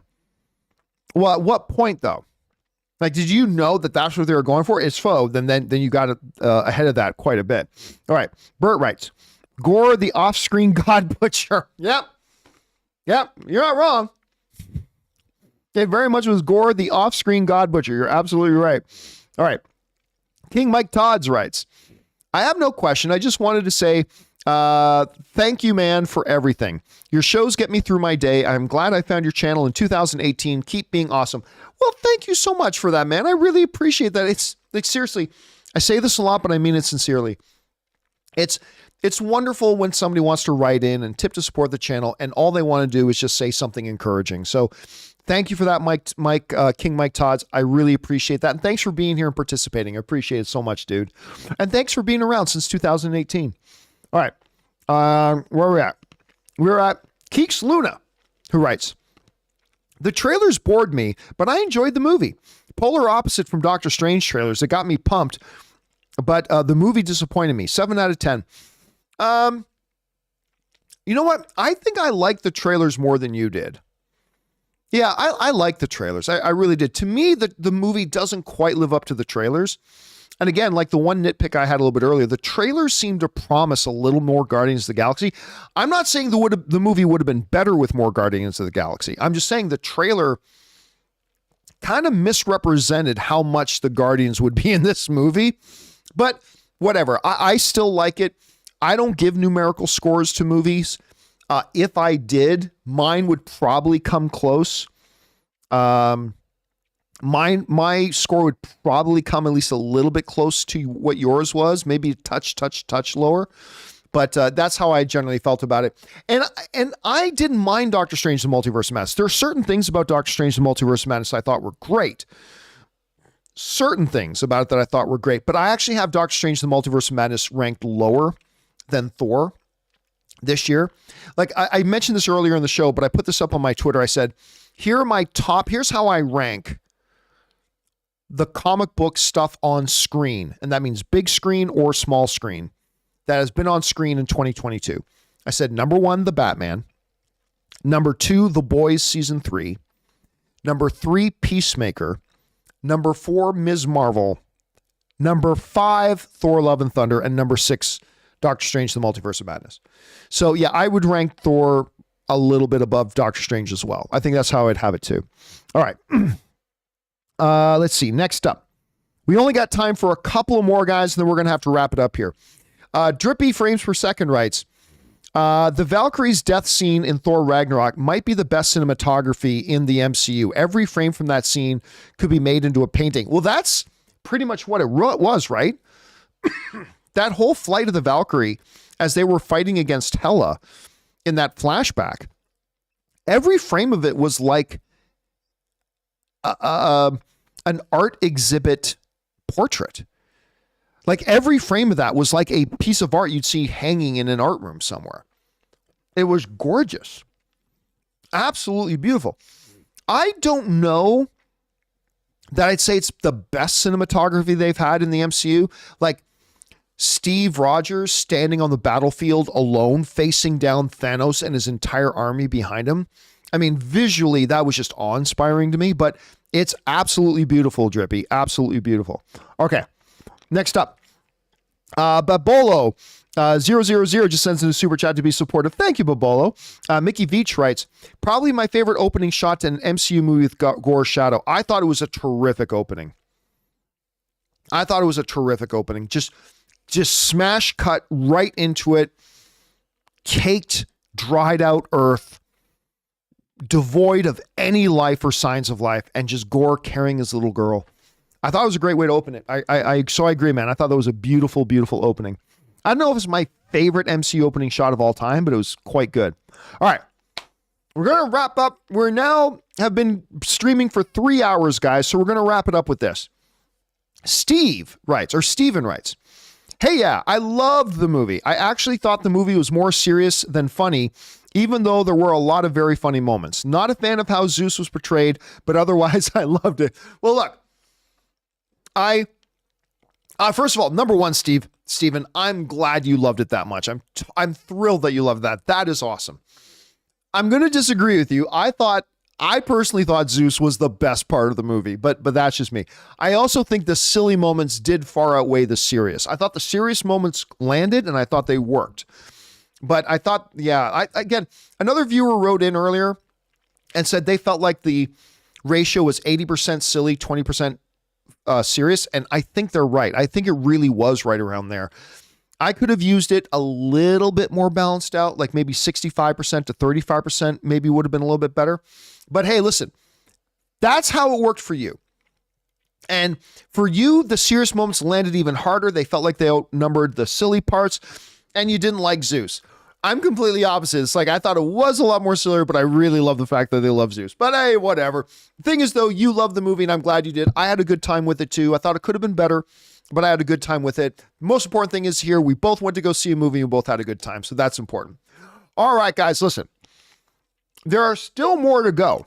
For example, we have Gilbert Garcia. We have The Minds Behind, Attack of the Mushi, and a bunch others, but that is all the time that I have for today. Like I said, we've been streaming for 3 hours. I got to make sure I'm able to do the John Campea Show this week. So here's what I'm going to do. You know what? I'm going to put up a poll right now. I'm going to put up a poll because what I normally like to do when we do these big, long, open spoiler discussions is sometimes I feel like, well, guys, maybe to hear the rest of the answers to the rest of the questions that we still have to do, because we're going to do a part 2. We're going to do a part 2 to our Thor open spoiler discussion. Where we will answer all the rest of the questions that have been sent in, because there's still a bunch that we still have to get to. Sometimes I go, well, you know what? Maybe everybody wants to hear a different perspective. So what I'll do is I'll get like Rob to do part 2. But then sometimes people complain that they wanted to hear me answer the question. So let me ask you right now. Let me try this again. Should I do part 2 or should I get Rob to do it? You know, for maybe you think like, hey, John, you've answered all the questions up till now. You should be the one to finish them off. Or maybe you're thinking, hey, you know what? We heard you answer a lot of these questions. Maybe the other questions, we need to hear a different perspective from somebody. So let me just put up a poll right now and ask you guys, who do you want to do part 2? If you're watching live right now, I see some people saying both of you do it. That's not going to happen because that would take 8 hours to do. Like, take the amount of time it would take to answer it and then double it. So that's not going to happen. We're not going to have it with me and Rob. But I just personally think, now that I've answered most of them, it might be kind of refreshing to get a different perspective from a different person doing it. That's why I often will get Rob to do it. So let me check here on it. Right now, about 130 of you guys have voted, and like 74% of you are saying Rob should do it. Now, 73% are saying Rob should do it. So, yeah, there we go. I think it would be good to have Rob do, since I did most of them. I think it'd be good just to get a little bit of a different perspective. So, I mean, I don't know if Rob even can do it right now. The schedule might line up, but I will see if I can get Rob to do it. If I can't for whatever reason, then I'll do the second part myself. But if I can get Rob to do it, I'll get Rob to do part 2. Okay, guys. For now, that'll do it for this live stream of our Thor open spoiler discussion. Over 3 hours long. Can't believe my voice held out for this long. Thank you so much for being here and making this video part of your day. Don't forget, there are still some questions that didn't get answered. We will get those answered in a part 2 either tomorrow or Tuesday.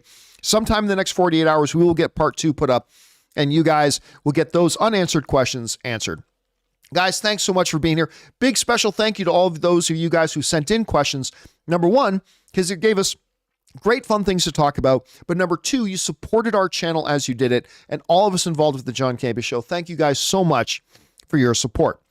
Okay, guys, don't forget, tomorrow the John Campea Show returns. Make sure you come back and join me, Amy, and Rob, Ray, and Fact Checker Jonathan. Hope you guys will come and join us for that.